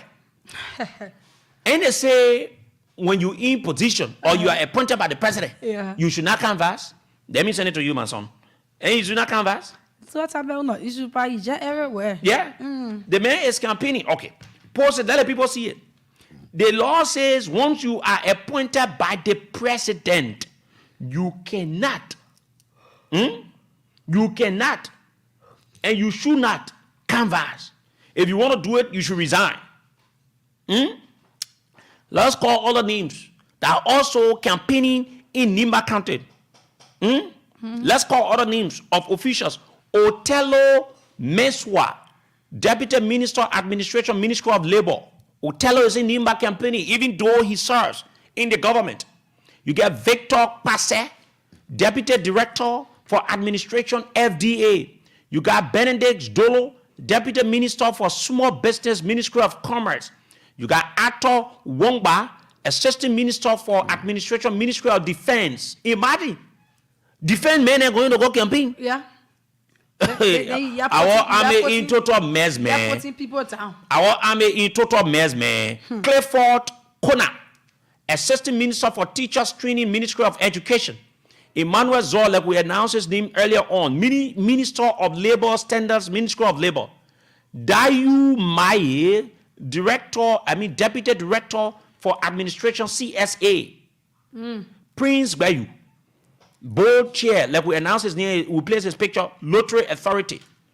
Dor Cooper, Director General, Ministry of Commerce. Inspector General, Ministry of Commerce.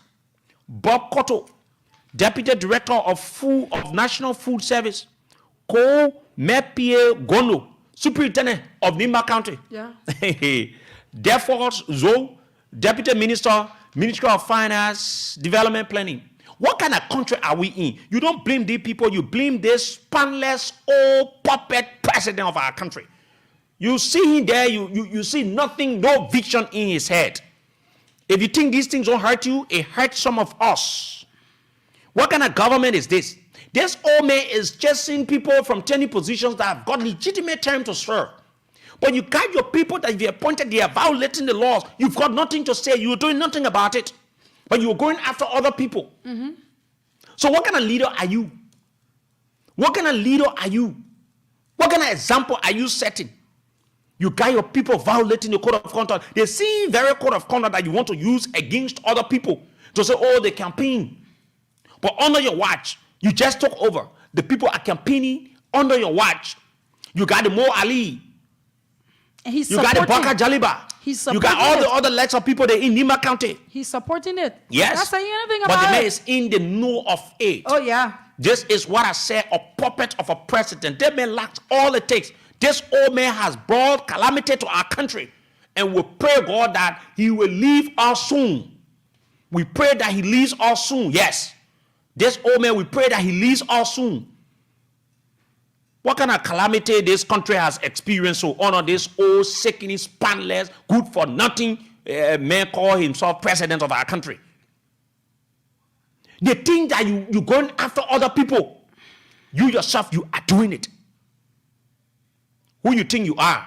You get your people in the government, they are violating the laws, and then you don't see that to be a problem, but you see a problem with people that have got legitimate training positions. Then you say you're going to dismiss them, you're going to remove them because they campaign for the former president. So now you have the people who are showing it to you now. You have the people in government, you appointed them in positions. All the things you said to the Liberian people, they are all contrary of what you're doing. Exactly. You say you are bringing the standard of leadership to the presidency of our country. You bring the presidency to its lowest. They are all the opposite. Very opposite. That's how it is now. People don't respect you because they know that you not fit. You don't stand by what you say. You can't take no action. Everyone will run the government the way they want to run it. John Brown is doing his own. Peter Paul will do her own. Everybody will do what they want to do because you lack all it takes. You are very spineless, a puppet of a president in you, Joe Boaka. Let's go to the lines. Liberians need to express themselves. You can use all the words on Joe Boaka. He deserves it. Joe Boaka deserves it. The old man wants to use our country as if to say it is the Boaka dynasty that he wants to see anything that happens. We will not sit there and allow that nonsense to happen. You think, say, you will speak against something and you say this is not good. But you come and allow the people you govern and the few people you put in positions to do what you've spoken against. You are chasing other people from their various positions. And say because of 10 positions, they campaign for this person, they campaign for this person, but you get your people that you appointed, they are campaigning in Nimba County, you don't have the guts to open your mouth and say, no, this is not good. But you want other people to respect the law. Then somebody can say, oh, you must respect the man are president. When the man doesn't respect himself, who should respect him? You think all these things are happening and Joe Boaka? That Joe Boaka, that he has brought this embarrassment to us.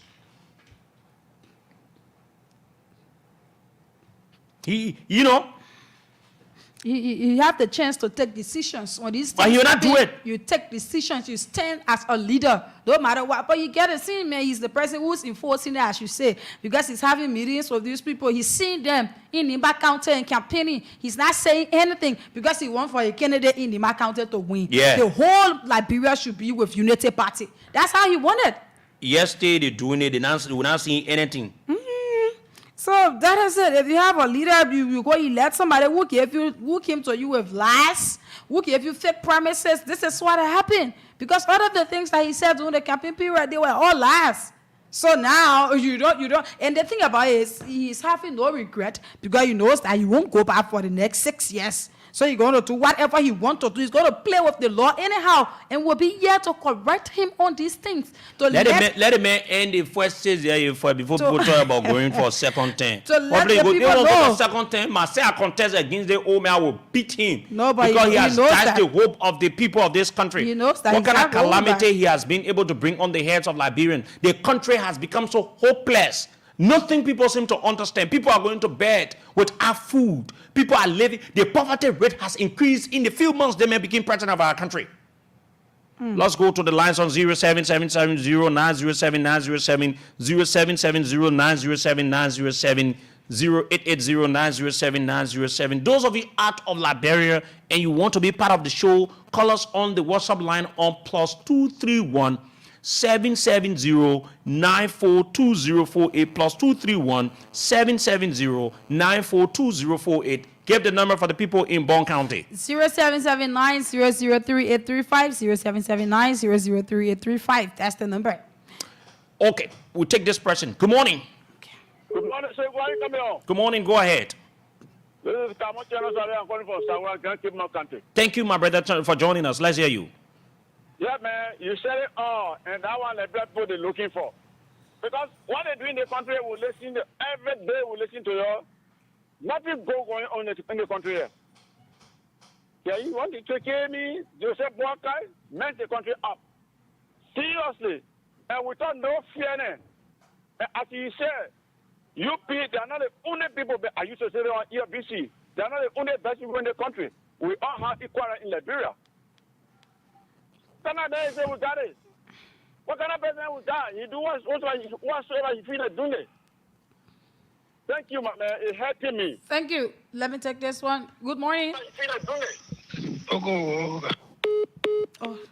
he left the line. Let's take another call there. Good morning. Good morning, Lesa. Good morning. Go ahead. Good morning. Good morning. Good morning. What? My name is Samira. Okay, thank you, Shima. Thank you, Mama. Thank you. Sorry for the mistake. Okay. Oh, let me say good morning to the CEO and you. And this is what I want to say. I want to say first before I go ahead. The day that a Seku and Gaussian will of FM leave radio, I will be. I mean, it is done for me for listening to talk show. You get me? The day they leave radio, I'm done with talk show being radio because I'm seeing it because these people bring in facts, evidence, and all that it takes. That even if people take them to court, they can walk free. But this is what I've got to say concerning about the meeting I was held in Bombay, but at the date protect Waka. We told Planty that he should have a similar position. Waka will come after him. He started. He just started. He started when he gave the 4,000 to them when they came out and they said that of course. Let me say thank you. See, and one thing I got for him here is we will pray that this proper live our lives in this country. We will pray. Call for God to take him by force or they come for him by force. I want to be because when I see they got dead. Thank you. Thank you. Good morning. Good morning, Samira. Go ahead. Yeah. Morning, CEO. Once again, my name is Carmen Kevla calling from 12th Street, Sinko. CEO, people have just said it all. This what the man who is saying he got experience for the 4 years experience. Nothing new we see. It's just looking at somebody who was just dreaming and then you just woke up and then not knowing what effort thing to do, like how the patrol is behaving. But if they are running campaign in Nima County, hey, 19 plus 1, I'm like 11 or 14 a guy. Even if you add a 1 there, where will you go? You cannot make it with a 25. So your 40, you will not succeed. Unprepared government, you won't succeed. Thank you for affording me the time. Good morning. Hello? Good morning. You're live. Good morning. I'm here. I'm calling from Solo Community. Yeah, Solo. Go ahead. Yeah, you know what I'm telling you? What all they are saying, I agree with, but you know what is always happy. Please. Good morning. Morning. Go ahead. Thank you, Samara, and let me say good morning to Seku. You know, the man who vice president said it. The man's brain is down. So when your brain is down, you can get sense. So the old man will always lead the country to the wrong direction as a result of a brain that is already gone. But the Liberian people make a serious mistake, and the mistake will be correct. We pray it shouldn't end this year. Thank you. Good morning. Thank you. Samira and Seko, good morning to the both of you. Go ahead. My name is Hussein Kew. Permit me today to dedicate my birthday to His Excellency Joseph Yumabaka and the entire rescue team. So thank you for affording me the opportunity always. You know, I listen to you in a section some of the colleagues making. So what I want to say is that we have to respect our leaders because directly those are people. Good morning. Yeah, good morning. Walk away from my monitor, please. Yeah, good morning. This is Sidiki Sherry. I call you from Chicago down to Big Sister Dosa. Hello? You're live. Yeah, you know, those that talk about respect your leader, respect your leader. If leader respect yourself, you think you will not respect that leader, but when the leader not respect yourself, you think you will respect them. So let me go to the point. You see Joseph Boakai is a person that he don't even have vision for this country. And this is me, I'm a bus driver. Even when some people don't ride my car, this is that's more argument here than you have been making. Joseph Boakai, he said he came to the matter of change. And people are living in poverty, people are suffering. He came to liberate the people. But what are some of the liberation you are seeing? It's how you want dancer people, putting 40,000 people down, putting some EPS down, making the country to be ungovernable. Why is this? Yeah, for other people, when you talk, they say they will stay on for 2 years, they will stay on inside for 6 years. And I told the other man, I said, but you talk about 6 years. You see, number one will stay on inside for that 6 years. You are saying you're not doing anything different, matter, not doing anything different. You matter about left is more better than you are talking about say you will still on inside for 6 years. What are you achieving? You achieving nothing. Then you are saying Joseph Boakai, he has all the contact, he has experience, and he has up to now.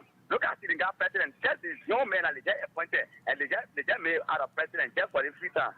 They may have appointed all the ministers, and still up to now we're in 3 more. You now appoint all the ministers. Then you say the old man get experience. So what are some of the experience? And why are some of the contacts since Joseph Boakai become president in the country? And now one contact in the international community bring to bring companies and jobs in the country. Then you say that Moroba will not go so, or you want me other people not to be out of job. So everybody will bow down to you. Thank you. Let me take it from Bone County line. Good morning. Where do you join us from? Good morning, Samara. Good morning, Cedric. My brother, your background. Yeah, I said good morning, Samara. Go ahead. Yeah, I said good. Samara, thank you this morning for the show. And first of all, my name is John Gibson. I do join from Banabon County. Okay. Samara, you guys, I will just applaud you. I don't get a deal, but we got to tell God thank you for the kind of program you bring to us. You see, this country is trending down day by day by the kind of leader we have. The people that don't want to put this country at heart, rather to support, they are very selfish. Joseph Boakai put a conduct yesterday when your vibrant to Ellen, he said they brought that put a conduct issue. But now here is it. Today he's going against the law. Again, the thing about cover price and we talking about. So the police you can't do anything for this country. You have to destroy the country. Okay. I'm telling the truth. We are thinking about the show this morning. Thank you. Good morning. Good morning, Samara. Go ahead. Yes, John T. Aguado once again.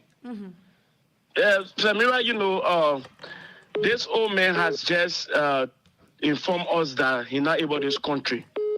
Because you can see a lot of training issues like going on in the country, and then you leaving it and then doing some things that is unusual. People are dying on a daily basis. People's houses are getting on fire. People are not even going to school because of lack of school fees. The poverty rate are increased over the months. You're not targeting those things, but you're yet going to places that is not of interest to the country, bribing a lawmaker just for one person removal. And everything this old man spoke against in the past, he's doing it. He spoke against people in government running campaign. Right now, it is going on his watch. So what a statement came from his mouth that is no business as usual. I don't know where that statement came from. This country is bleeding on a daily basis, Amira. But this president don't care. He don't even thinking about improving the livelihood of the Liberian people, but instead doing things that will not benefit us. I think this president needs to be removed from our country before this country go to the dark days. It's very bad indeed. People are hungry around here. No job. Nothing. People children going to school because lack of school fees. Then you there braving a few lawmakers to just take one speaker. I think he needs to recalibrate and bring back our country that we all deserve. Thank you this morning. Thank you. Good morning. Good morning, sir. Good morning, the best journalist of our time. Good morning. Yeah, good morning. The name remains Jerry BNC. I do call you from the oriented lawmaker, the best lawmaker of one county, number Mexico. Go ahead. Okay, Samara, thank you. You know, the president told Labrador, don't do business as usual. Then he do the same thing. No, Labrador people, the people that voted the president who told you about you're not listening to us. And you see where you're carrying on? Whereas in most of the people in Niba County, you voted them too much. The people who said they strengthen the opportunity of Labrador people. They were the car park in the garage. Can you get a man voted there? It's a problem you're creating. I bet you a investment for today my business is collapsing because the URA is scaling all the gap, the transportation for here tomorrow is 1, 2. I bet you is escalating. Okay. It's a problem you're putting. Thank you. Good morning. Yeah, good morning. Go ahead. Yeah, my name is John calling from Bangabon County. Really, my fear is in decision because President Baba said that he was going to bring asset recovery program for our team. And then the asset recovery team, we know very well that when he bring it, it will even go after some of the people who party. So now the asset recovery team that he bring now is fire. Just quite recently, our figure took over horse government. And then now he's taking representatives from the United Party, telling them to want me to go have a program that you want to beat the figure. So here I stay hunting the figure so that finally he can bring it down. Okay. That's why even the property of any other citizen now is needed. So citizens just have to be careful. Now. Yes. Okay. Thank you. We're going to take 2 more calls, then we transition to the next issue here. Let's take this person you have called there. Let's take this person. Morning. Morning, Virgin. Good morning, Samira, and morning to listeners following the broadcast this morning. My name is Rodan Tony Nelson, the Deputy Secretary General for Urban Research, Regular Intellectual Medicine, CDC. Go ahead quick, my brother. We have no time, please. I call you from the biggest political hub in Liberia, the Mighty Congress of Democratic Change Headquarters. Sekou, this is not strange to us. We know Mr. Boyka. Before this election, we Liberian people that Mr. Boyka was not coming to rescue Liberia. Mr. Boyka was coming to rescue the pockets of he and his able lieutenants. You are seeing it for yourself. Those people back then, they talk about us breaking the code of conduct. Here they are breaking the same code of conduct law that they were complaining all around about. They are there campaigning in Nima County where we have serious disaster in this country. We just ravaging around every home. Okay, thank you. The last caller. Good morning. Good morning, CEO. Good morning. You know, you said something. My name is Carmen. You said something about the law because they shouldn't think. And it's true because in how much the Omen Boyka will take UP lawmaker there and go have meeting with him. You're the other lawmaker there. He said he decided to do it like a party. So he the president for the UP people. Yeah. You shouldn't listen to him. Y'all made his presidency sour in your mouth. You shouldn't say all the Liberian people because now one of the things is secret. All always say, oh, not because I'm on the opposition, anything, I will think about the Liberian people. You think about the Liberian people and they are behind you 4 to 4. So you're treating like he's not a president. Yeah, you're treating a nobody. Yes, he's not thinking about he being a president for everybody. So you're treating the same way. He bring anything, you're fight the battle and throw it out. Yeah. Thank you Then for the whole country be singing away. Then let's see who will feed it. Soon morning the people walk to your house and say, my old man, step down, yeah? Okay, let's transition. Now, I want to say thank you to every one of you. We are beaming across the country and across the world. You can also get us, those of you out of Liberia, go on Google and type Radio Garden. Now, Radio Garden is where you have radio stations from across the world. And so Voice of Liberia is part of it. Just tap on the search button when you go to Radio Garden and tap Liberia. You will see Voice of Liberia, and then you will get us, you listen to us crystal clear. We're also live on our online radio on www.voiceofliberiaradio.com. You can also get our news update and whatsoever from there. You can go on YouTube, you'll get us live, and other different channels and all of that. We'll give you our SoundCloud address. Maybe some of you miss it, you want to go there and get it crystal clear, you will do that. Now, let's transition here this morning. And at this point, we'll talk to Emmanuel Gonkwe. Emmanuel Gonkwe is the head of the Economic Freedom Fighters of Liberia. Now, let me read you the post he made. And what did I do? I sent the post to him to confirm as to whether it is his post. Because sometimes people can, they can hack your page or they can duplicate it, and all of that they can do. So this is what Emmanuel Gonkwe of the same government he supports wrote on his social media page. EPSMG is proceeding wrongly. I was excited about the nomination of Semge by the President of Liberia as Director of the Executive Protection Service, EPS, based on his profile. But it is now clear to me that a profile from a well-structured organization and environment is not enough to determine the ability of the person in a complex working environment.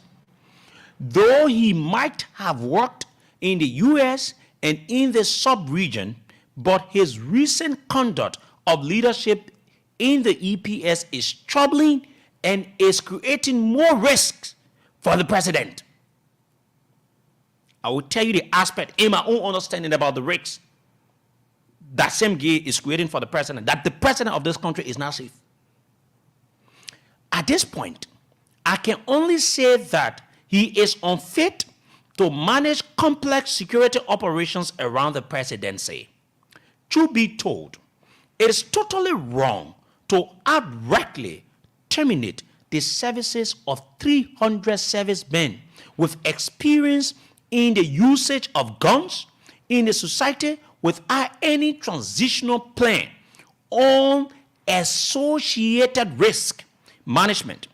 Since, according to Gay, they are trying to manage small and effective agents, they should have instead directed these 300 dismissed agents to the LDEA that is about to recruit about 2,000 agents, but not to just drop them on the flimsy change that they were wrongfully recruited.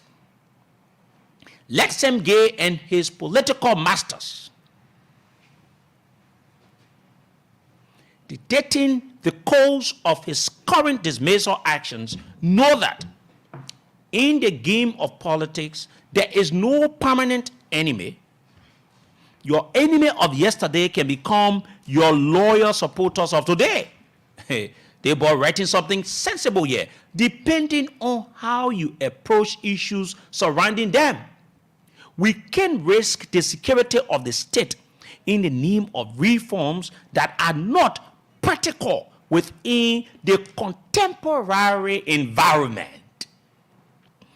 President Joe Bwaka has done more aimed at achieving government's 100-day deliverables, which require proper communication, and such progress should not be clouded by negative approaches to issues such as gay is needlessly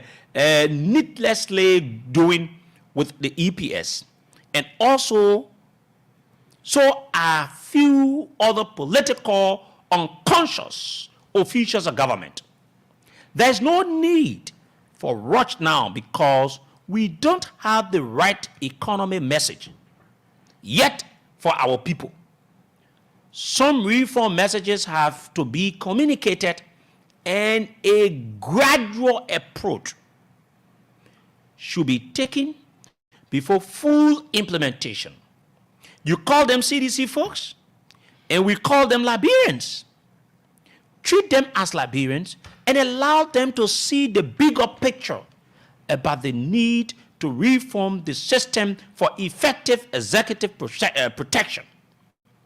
Semge was even rude towards me the other day at the president's house. And I was like, wait, how did this fellow even get his training? And from where did he get his training? The EPS is already disorganized under Gale's leadership, and it's a huge risk for our president and his family. For the record, we will shortly begin exposing government officials that are creating early missteps for this new administration. Remember, Joe Bwaka is now president for all.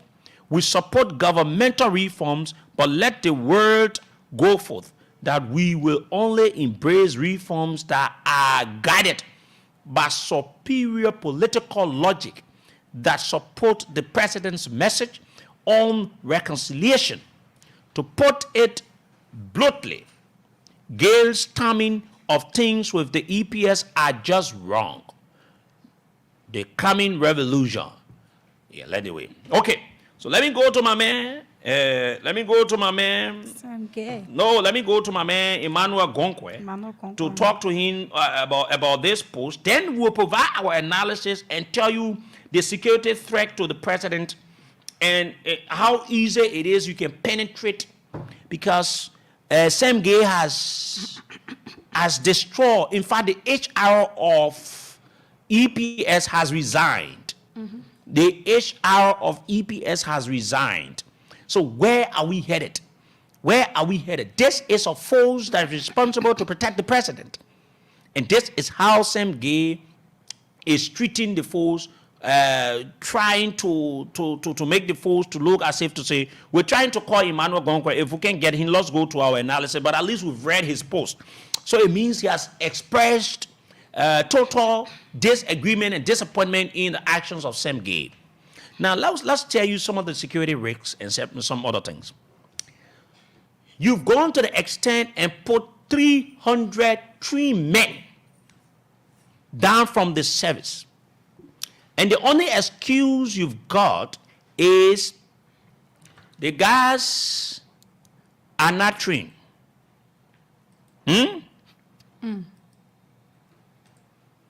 The guys were not hired the railway.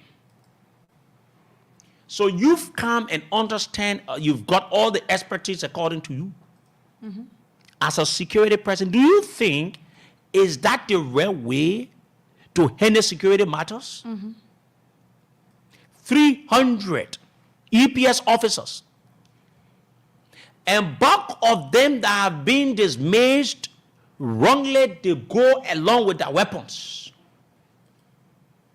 There are people that understand the in and out of precedent, or precedents. They understand the in and out of the executive mansion. They know how, when, and how to attack the executive mansion. They know the security code of the president. They still have their colleagues in the force that are still communicating with them. And the president is in the midst of them. Then you call yourself EPS director, you're there to protect the president. To the extent the HR of the EPS needed to resign. Because this man has informed the EPS boss that all of the dismissal and decisions you are taking, they are not right. According to my source. One time the HR, the resigned HR gave a dismissal letter to one of the guys, and the guy is gone by him. You know what the guy did? The guy said, I will blow you off. And the man needed to tell the man that, no, it is not me. It is the EPS boss, and I've said this to the EPS boss, and he doesn't want to do it. So such a thing started to play on his mind. So let's go to Emmanuel Gonkwe and talk to him for a few minutes. He's calling back. Okay, Emmanuel is on the line. Emmanuel, good morning, and thank you for joining us. Good morning, Sekou, and good morning to fellow citizens. Now, let me first of all say this to you, and I must admit this.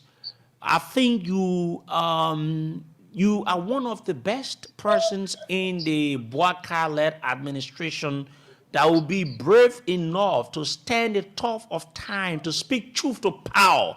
I want to say thank you for your post. Thank you, Sekou. We campaign on a lot of bills during the We Are administration. It is my hope that we will then begin to do things differently. It is my hope that we will inspire real change in the politics of the country. It is then my hope that we will repeat some of the mistakes of the We Are administration that brought them to being a one-term president. So yes, the president is aware that we will always be there for the ordinary people, and the president himself wants to be there for the ordinary people. He's committed to that. There are pretentious people who made their way into the government and want to create the same that the president is not in charge. They are the one that is in charge, and those are the individuals that we are going to be confronting to make sure that we keep the government on track. You want to repeat some of the things you mentioned, or what exactly is your feeling about this same guy who's the head of EPS? Look, to be very frank with this Sengate issue, Sengate is unfit to lead the EPS at the moment. I think he has lost the legitimacy to be the EPS director. And if I'm having an opportunity anytime this week or next week with the president, as part of my talking point will be to dismiss Sengate, because he has rendered the EPS under his administration very meaningless in protecting the presidency. And the risks to the presidency is higher now with Sengate being the director. Sengate is not a professional security person. So I think we were all, misled, by the fact that he worked in the U.S. and he worked in the South region. I've got to understand now that you can even work in the UN. The UN is a structural organization. You just have to follow the books. So working in the UN, working in the National Security Organization, and working in a complex environment like Liberia is two different things. So I'm no longer going to be impressed with people who come from diaspora with their CV and, just to mesmerize us and get fabulous jobs in government. I'm not going to be moved by that. Emmanuel, Sengate is one of those. What are some of the threats you see that will be, moving towards the president, looking at the way Sengate is handling the issues of EPS officers? You saw the human resource manager being put on a gunpoint. Yes. That's risky for the executive mansion. Extremely risky for the executive mansion. As I speak to you now, 90% of the commanders in the EPA do not want Sengate. Yes. 90% of the commanders in the EPA do not want Sengate. It is a risky situation for the presidency. They are the one responsible to provide security for the executive. And if 90% of the commanders, men and women who lead the different brigades and different command structure within the EPS can say to you that they don't like their boss, why, if we get at the point where they begin to take a non-compliant posture and refuse to provide security for the president might just be in a harm's way. The presidency is always under threat. Nowhere in the world. The reason why the president moved with speed, rain, and all the gunmen, it is because it is assumed every minute that the presidency is under threat. So you need the security around the president to be in full compliance. So if you have people like saying get around the president and by his conduct, all his honor men saying, no, we don't need you, it is risky for the president. Sekou, it makes no sense that you wake up in the morning and just dismiss 300 people from the Executive Protection Service. It makes no sense. So yes, his reliance that they were not hired the right way, or they are not qualified. Some of the letters we have in our possession. Sekou, that's a stupid conversation. That's a stupid conversation. If somebody was, the first thing is they are Liberians and not foreigners. That is the first thing. They are Liberians and not foreigners. Now, if your claim is that they were recruited wrongly into the EPS, like the CSA boss is saying, there were a lot of civil servants that were recruited wrongly, and he's trying to regularize their status and has made a clarion call that those who got in government through the Baidu channel should come and regularize the status. I know of a lot of different people that are working in the civil service, but they do not have a status regularized, and some of them are even afraid to go to the CSA to regularize the status. And we've been encouraging them, go, nothing will happen to you. They just want to make sure that you on payroll the right way. So another thing because of time. Sekou are coming. Sekou are coming. There are procedures, especially so with people involved in security that are that are not just ordinary civil servants, but they are carrying guns. If you have 300 people in the EPS or 400, 500 people in the EPS and you want to downsize them on ground that they were not properly recruited, there should be a transitional plan. It can be in the rush we are doing. It should be in the transitional phases, wherein, for example, and I took, or some of the things I'm saying to you, I said it behind closed door. Look, the Drugs Enforcement Agency has announced that they need 2,000 people. If we have 1,700 people in the EPS and you want to transition some of them, you have a discussion with the Drugs Enforcement Agency. You have a discussions with LRS because they need a lot of manpower. You can now begin to properly transition some of these people in LDEA or in LRS so that they can continue to serve the country because they've been exposed to training. It is not the fact that they were wrongly recruited. It's the fact that because they were wrongly recruited, they now know how to carry firearm. Some of them have firearm. Do you know what it is for 300 person who knows how to carry arm and handle arm to be released into the society? Let me say this because of time. I will arrange you coming in our studio on this last note. We're told that most of the folks that are being wrongfully dismissed, they've taken along with themselves, not themselves because the way it happened, they've taken along with them weapons. And what do you make of such? What such a level of threat do you think such will bring to the presidency? Listen, I said clearly that Sam Gates should be a gun person by this morning. He should be a gun person. That alone is risky. What if these people decide, God forbid, to get involved in armed robbery? Can the police be able to contain without logistics? Can you be able to contain these people? Why if they decide to say we'll just be on the rampage every night and get disturbed? And the police contain them? be a lot of security problem for the country. That's why around the world, they do not just abandon armed carrying servicemen. Even in Israel, you hear the Israelis say, we are going back for our reservists. In Russia, they say, we're going back for our reservists. There's a program structure to always keep them in contact with the state, so that the state can monitor them and monitor their action, monitor their conduct, monitor everything about them, so that when the state need them, the state call them back to service. You cannot just dump people and just say because they wore T-shirt or because they were wrongly recruited, and you just dump them away. Personnel is risky. I maintain my ground that Senge is creating risks for president, and he should be dismissed. Thank you very much, Emmanuel Gonkwe. We'll arrange your appearance in our studio here. Let's go to the lines now. We've got our last batch of guests. Yes, so let's go to the lines and take a few of your calls on this issue. Now, the president is being placed at a risk point.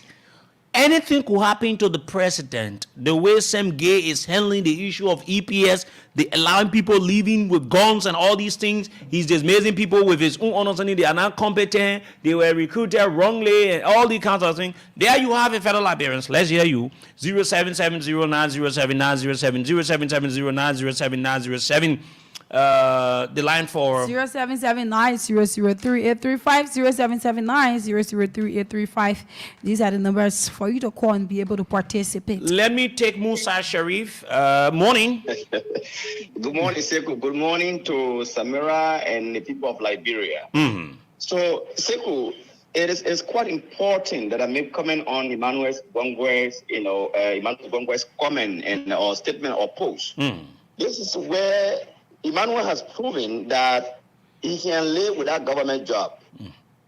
And then that's the way it's supposed to be.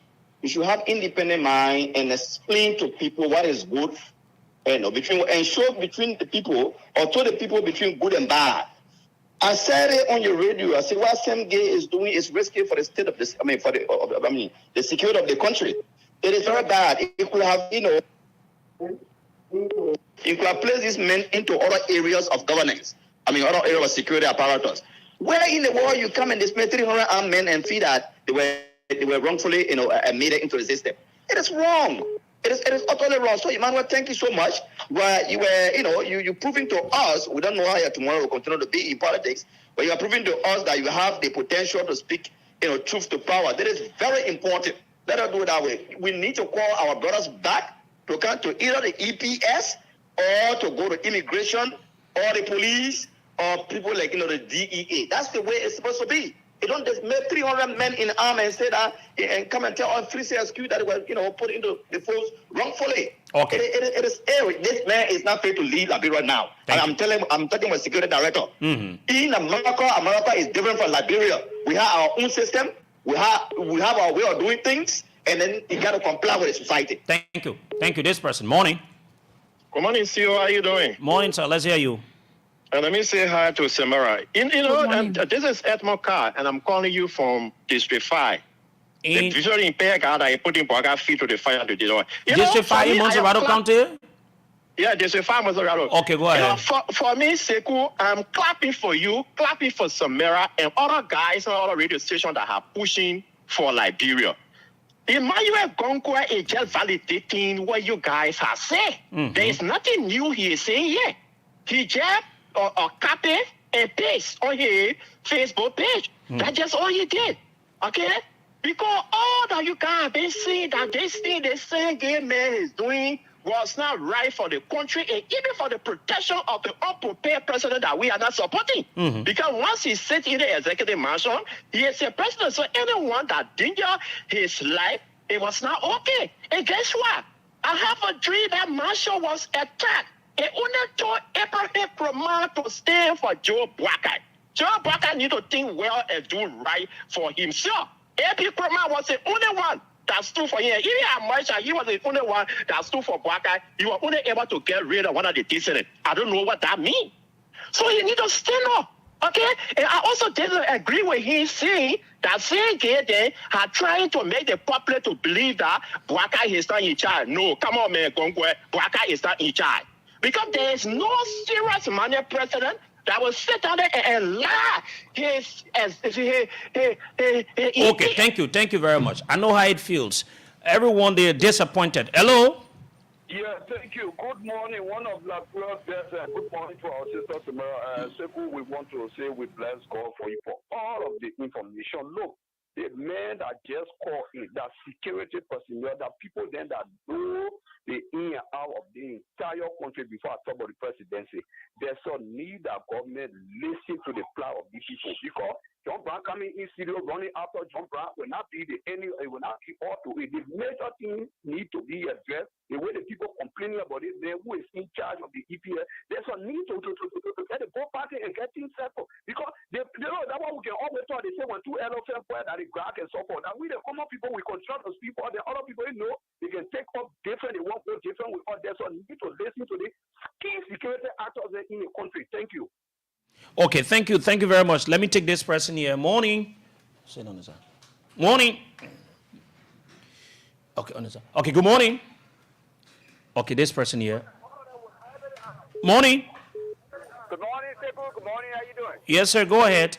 Yeah, good morning to Samara as well. Mm-hmm.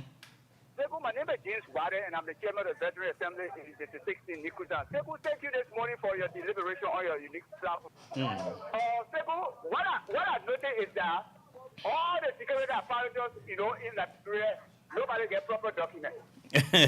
Including Sam Gay himself. Yeah. All 300 plus EPS don't have proper documents. 330 person for the Ministry of State, they don't have proper documents. 400 human beings, yeah? In the, how they call it, civil service, then who will get proper, everybody that get proper document, you are putting it down. So I believe that all workforce in Liberia, they don't have proper documents. But you know what? This government under the Unity Party led by Joseph Boakai, it's a government that get everything on the opposite.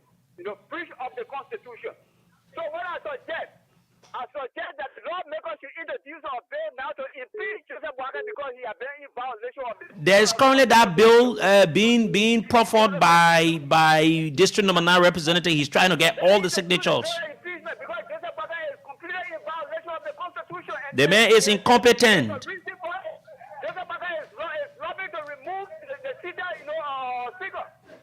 Okay, thank you. The last person, we have our guests here already. Good morning. Yes, good morning, Sekou and Samira. Yes. Yeah, I'm Peter the Council. I call from another street light in Lower Johnsonville. And thank you very much for the fascinating discussion this morning. Sekou, while here, and Sengi and other guys from the angle of Unity Party government talking about competency. I don't know what the competency they have yet brought to this particular government. Sengi, he said he's incompetent. Look, he said the EPS guys are not competent. It is for that reason that they are being dismissed. Because the competent police that went to 7 police went to arrest one man who could not arrest the incompetent man. Okay. Thank you very much. That's all the time we've got to be here. We have our guests here already. They have come from the Taylor Union. They will tell us their names and also their various positions as we start the interview. Let me say, concerning uniform sellers of the Republic of Liberia, they've come from said institution. You have Jonah Nangbe, who's the chairman. I don't know the other one they wrote there. And then you have Ophila what? Speak to the microphone, please. Ophila Komavo. Okay, come close to the microphone, please. You say your name? My name is Ophelia Komavo. Okay, Ophelia Komavo. Sir, what's your name, sir? My full name is Jonah Nangbe. Jonah Nangbe. The chairperson of the Concerned Uniform Seller Associations of Liberia, Happy Corner specifically. Okay. Are you people across the country or just in Montserrat? Yes, for the fact that the school's uniform is all across the country. Okay. And Happy Corner is the place where buyers from the various those counties, they come and purchase the uniform and take it there for sale. Yeah, so the reasons we are here is that the Uniform Sellers Association business people that comprised of half a million in the country, and uniform sales is where we get earning for our family. And we observe that for the past time, schools have been in the sales of uniform, and those uniform are not from here. As we all know that schools during those days and even up to present, schools uniform like the government schools, we know the green and white, maroon and white, and the color shite and the navy blue and white. But the government schools now have engaged into selling uniform too. So they had changed the style of uniform. The government schools now, when you see that, the boys now, they use the VOL shite, and then the girls, they use something they call the door ear, that color. And we see that this sales of uniform in school is actually taking out from business. So the uniform that the government school are selling now, they are importing it, they are not getting it from you guys? Yes. The uniform that they are selling is uniform that we don't have there, because they know if we have those uniform, parents will automatically purchase the uniform from us. So these are reasons that they change the style of the uniform. You get me? Mm-hmm. Okay, let's see from the past regime, President Weah regime. The government schools, they brought in a uniform under the administration of Ansu Soni, who was then the Minister of Education. He too, he had a school. So we have started this struggle for approximately 2 years plus. But during that time, the education minister that were there, he too, he has a school. So he never paid attention to what we started. And then it was once when the government school brought certain uniform, lemon green and white. When they brought in those uniforms, we were told that government want to take you from business. They have imported uniform from Ghana, and that uniform is lemon green and white. So you people that are selling your uniform here, you don't have that kind of uniform. So if you allow for government to give those uniform out, you actually be out of business. So when we got it, we went to one government school in the West Point belt. They call MV Hansakwe. We went there, we saw those uniform, the lemon green and white, and we came on the broadcast media, which was Scar at that time, and the president heard it. Perhaps one of his cabinet got that info and he told him, and he directly told Ansu Soni that sale of uniform shouldn't be in schools. So that was some of the reason at that time we were able to do few business. You getting me? Mm-hmm. We were able to do few business. But now, as you can see, private schools now have engaged into uniform selling totally, and which of course we know that schools are there to mold the minds of our children, give them a better and standard education. But these days you see that schools are totally in the habit now of prioritizing the sales of uniform. They even feature on the blackboard where you will go and purchase your uniform. You don't even get the uniform. And those uniforms, we don't know where they are getting those uniforms from. Like something they call the Burberry, as you can see all around town. Yeah, you don't know where they are getting that particular cloth from. Yes. So when you go to the schools, because they want to take us from business, they just go China, Guinea, those nearby, or Ghana, and brings fully kinds of uniform, Burberry, and then they start to give it out. And we that know the original uniform that our parents used during those days, they have taken out of those uniforms from the market.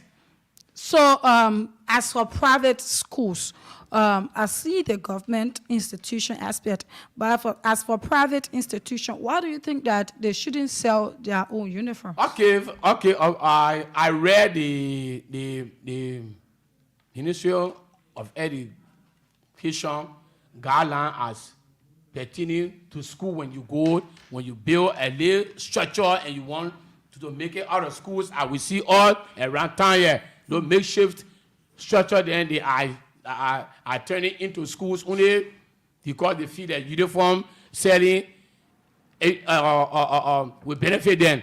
So when you go, you register your school. Actually, you are going to educate the nation. You are going to educate the children, not even the children, but the older ones, but not to use your campuses for the sales of uniform.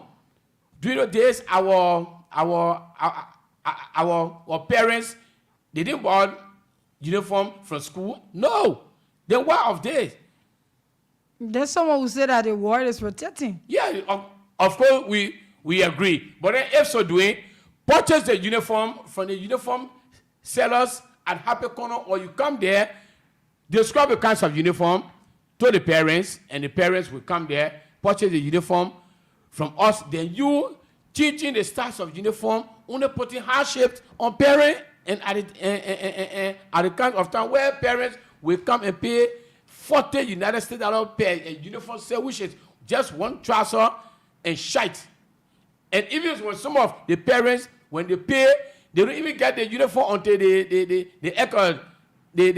academic semester ends. So do you people do the jersey too?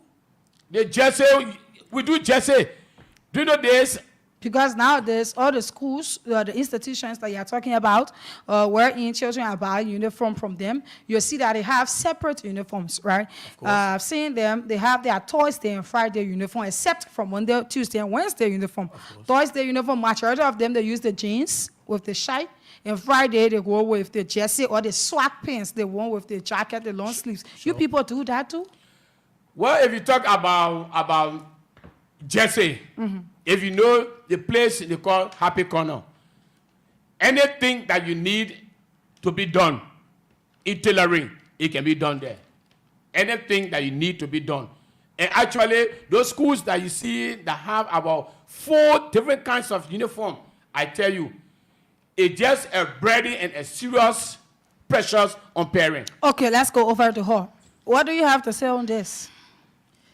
What I have to say on this is, it's very frustrating. You are a parent? Yes.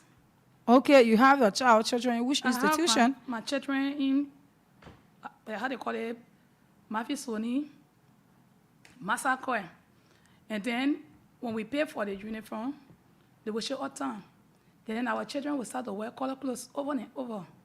So the other day, I went to the campus, and I said, but when I will get my child uniform? And they said, in progress. I said, wow. Almost 3 to 4 months, and you started talking about progress in uniform. So then I went to Waterside Market, Happy Corner. I was so frustrated, and I started talking by myself. Then the guy asked me and said, but sister, what are you looking for? I said, I came to buy a uniform, but I paid for the uniform to Massacre. How much you pay for it? $25. For one set? Just one set. Okay. When I paid that $25, I started to ask, and they tell me, say, we in progress of the uniform for the children have been using color clothes. Color clothes. Personally, now my children using color clothes, and they will put them out, and they have our money, and they put the children out. Yes. They have the money, and they will put them out? Yes, seriously. Seriously. They do this because they're making business out of the parents. No, they are making business out of the parents. So you say we see that part, right? Majority of the schools nowadays, majority of them, actually few, they are bringing their own uniforms and they are selling it at times 50, 60. That I know of, right? But you saying that they will have your money in their possession and still to go about to put the child outside is something that I'm not understanding. Because when they are taking your money, definitely your child will be in school. The children are talking about they are all students. And they've been carrying the old uniform before they change the old uniform. And they start carrying that uniform, they say they don't want it there. So they can demand or change in the uniform once they change the uniform? Once they change the uniform, they demand you not to carry that uniform to school. Yes, seriously. My children were using the open color shirt with the blue and white. And then when they changed it to a white shirt, and when we paid the $25, and they told us that the children should use the color clothes, in a few weeks, they will get the uniform done. So I went Happy Corner, I started getting vests for myself. And while buying the uniform, I bought the trouser for $800. You bought the uniform from Happy Corner. Happy Corner. Okay. The fashion. So I asked, they said $800 for the trouser, $500 for the shirt. I said, wow. I started getting vests. Then I saw the other brothers. He told me, he said, brother, why we been going shoe?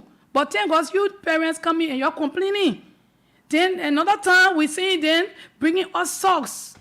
Socks that we buy in Waterside Market for. So wait, for your school, it said that, for your children's school, excuse me, it said that they are importing the uniform and selling it at that price, or they are buying it from here and then selling it SS.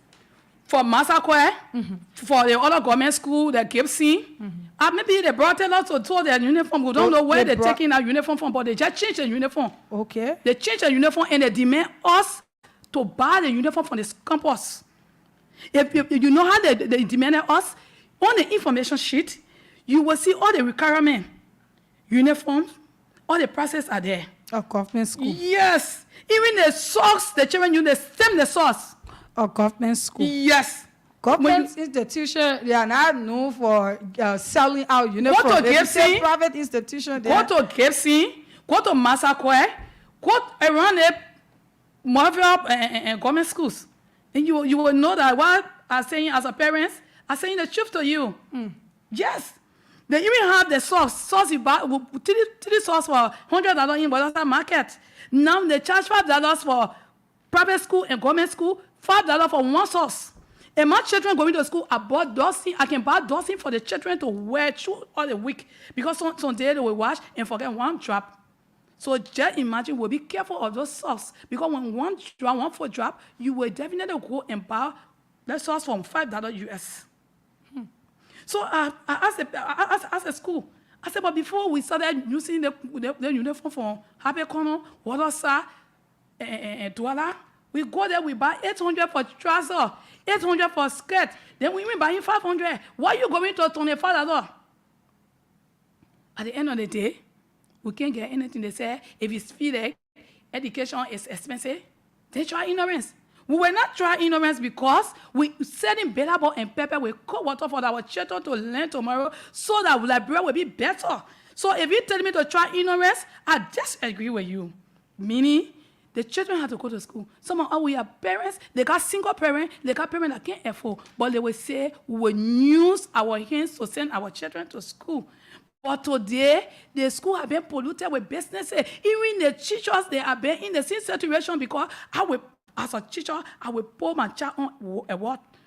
My child will be taking that benefit. But you will not put the child on the uniform at work. So what the teacher will do now, so long as $30 for that uniform, maybe our teacher, I got 2 to 3 children in Massacre. What I will do, I will start taking money for students to get my children uniform ready. So the government institution, your children paying fees there? If yes, how much is the fees? The fees for the elementary time we pay $3,000. Okay. Yes. So I'm paying $3,000 and he tell me to pay $5,000 plus. It makes sense. So this call is very emergency that we will not sit there and allow the Ministry of Education, he not even know. So we keep on the radio to speak to the Education Minister to know that what is going on, that he cut it off. Because they came for rescue. When you rescuing the people, you have to rescue the school. You say government school is $3,000 Liberian, then you will not be giving uniform for $5,700 or $5,000. So in past government, you people never experienced this. Is it just these 2 days that it started happening, or it had been happening? Yeah, you see, we came into this struggle since 2020 June 10 under the administration of President George. And we are. And you people raising the awareness? We raise awareness, and the awareness, it once came to fruitfulness at that time when they brought the lemon green uniform. But you know, at that time, the education minister, D. Asusoni, has a school in Brazil. You getting me? He has a school in Breville. So he had no means of enforcing what were being said by us. You getting it? So we took the struggle until the 6th year of the weird regime. It came to an end. Boycott regime just started, and you see this is a communication that was sent to the president from us, and he received it. Show it to the camera. This. Here is it right there. Okay. This. It was sent to the president from us. As you can see, office of the president. Let me see. 2024. Okay, you people just did it. Okay, in March. Yeah. All right. Okay. So we send it to the president through our director. Okay. And when he took it there, few weeks ago, we just heard the new education minister making a pronouncement that no schools should sell uniform. Okay. Yeah. You getting it? Few weeks ago. Few weeks ago. All right. We just heard the education minister making a pronouncement that no school should sell uniform, and there should be no gown for graduation from kindergarten upward XYZ. But our concern here is all of what we have been doing. They have been saying the same thing. Even Ansu Soni went on broadcast media, print media several times, and he said the same thing that no school should sell uniform. But we are talking about the implementation aspect of it. So don't you think this one will be implemented, because it was the past government though, and now you have new education minister? Yeah, we are grateful that the education minister now do not have a school, as I will say. He or she do not have a school. So this is the reason that we want these identical issues to be enforced. By what means? The education ministry should set up a task force, making sure that visitation should be done to various schools, the government schools, because the government school got more students, and the government school are many, as I would say, than private schools. You getting it? Okay. And most of the parents will let those who sell rare oil, bitter ball, pepper, and other things do have the funders of sending their kids at the private schools. So they will reduce it to the government school. So we believe that the government schools got more students than private schools. So if government schools engage in such an act, then how do you think the private schools will have the fear? So we are saying that we need the implementation aspect of it. Okay. The implementation aspect, not just by coming, although he or she have said it, that no school should sell uniform, yes, but we need the implementation aspect of what he or she have said. That organizing, as I said previously, organizing a team, going to various schools, government schools, making sure that those students whose parents don't have the funders that maneuvering to send their children there should have their uniform purchased from Happy Corner for a reasonable price. And even private schools that are just having a stem at the back of uniform, just take a little piece of something and stick it on the uniform and sell it for $35. Those uniforms are sold in Happy Corner for a reasonable price. That you as a parent, when you go, the $40 or $50 that you are paying to a school, you can take even $10 of that $50 to $40 and get about 3 to 4 sets of uniform. Okay. All right. So you have written the letter to the president, and you said that after you people wrote the letter a week ago, there was an announcement made that no institution should sell uniforms to students. Of course. But rather, but what do you have to say to the public before we leave? Because there is no time about the uniform in Happy Corner. Do you think that if the schools are not selling uniform, they will come directly to Happy Corner to buy these uniforms? If yes, you just be able to give your parting statement, and we'll be able to call it a day. And what do you have to say to the government about the implementation aspect? Okay. When it comes to uniform, Happy Corner can produce the quantities of uniform that every private schools or government schools can use. So we are saying that under this regime of President Joseph Newman Boakai, that the education minister should listen to our call, and what we heard, it gave us the strength, and it gave us a little joy. But we want this to be implemented. We want it to come to reality. Okay. So if we believe that schools within the public cannot adhere to our call, we will make sure that parents, like single parents, don't forget that we got about 85% of the women are single parents. And those people, their children need to be educated. We don't want for our educational system to be a mess by only prioritizing the sales of items on campus than educating the children. So we want to say this as a clerical call to the government and the Minister of Education appointed today, that say you do not have a school, we are calling upon you to make sure that what you said should be implemented. We want to see the implementation aspect of it. Other than that, we will come back again and sound another caveat to the government. Other than that, parents who are being marginalized, we will call upon them, and we will get on the street and make sure we take a walk to the Ministry of Education, meet the minister, then we can start from another place. Okay, thank you. So because of time, you have heard it for yourself about the uniform issue. I would like to say thanks to all of you that have been following this broadcast. This is how we call it a day. We might have another time to expand on it and also take course, but radio is time. Because of that, we will have to go. So I'd like to say thanks to all of you. Indeed, it has been a fascinating discussion since 7 this morning, and it's 10:02. It's about time that we'll be able to call it a day. My name is Samira Wawanla, and I have been here with Sekou Sheriff. Together, we presented Good Morning Liberia. Don't forget to tune in on tomorrow morning broadcast for the program Good Morning Liberia. Next on the radio is the lunchtime. From there, you have Seman Juice with Bits and Pieces. Bye-bye. Thank you very much.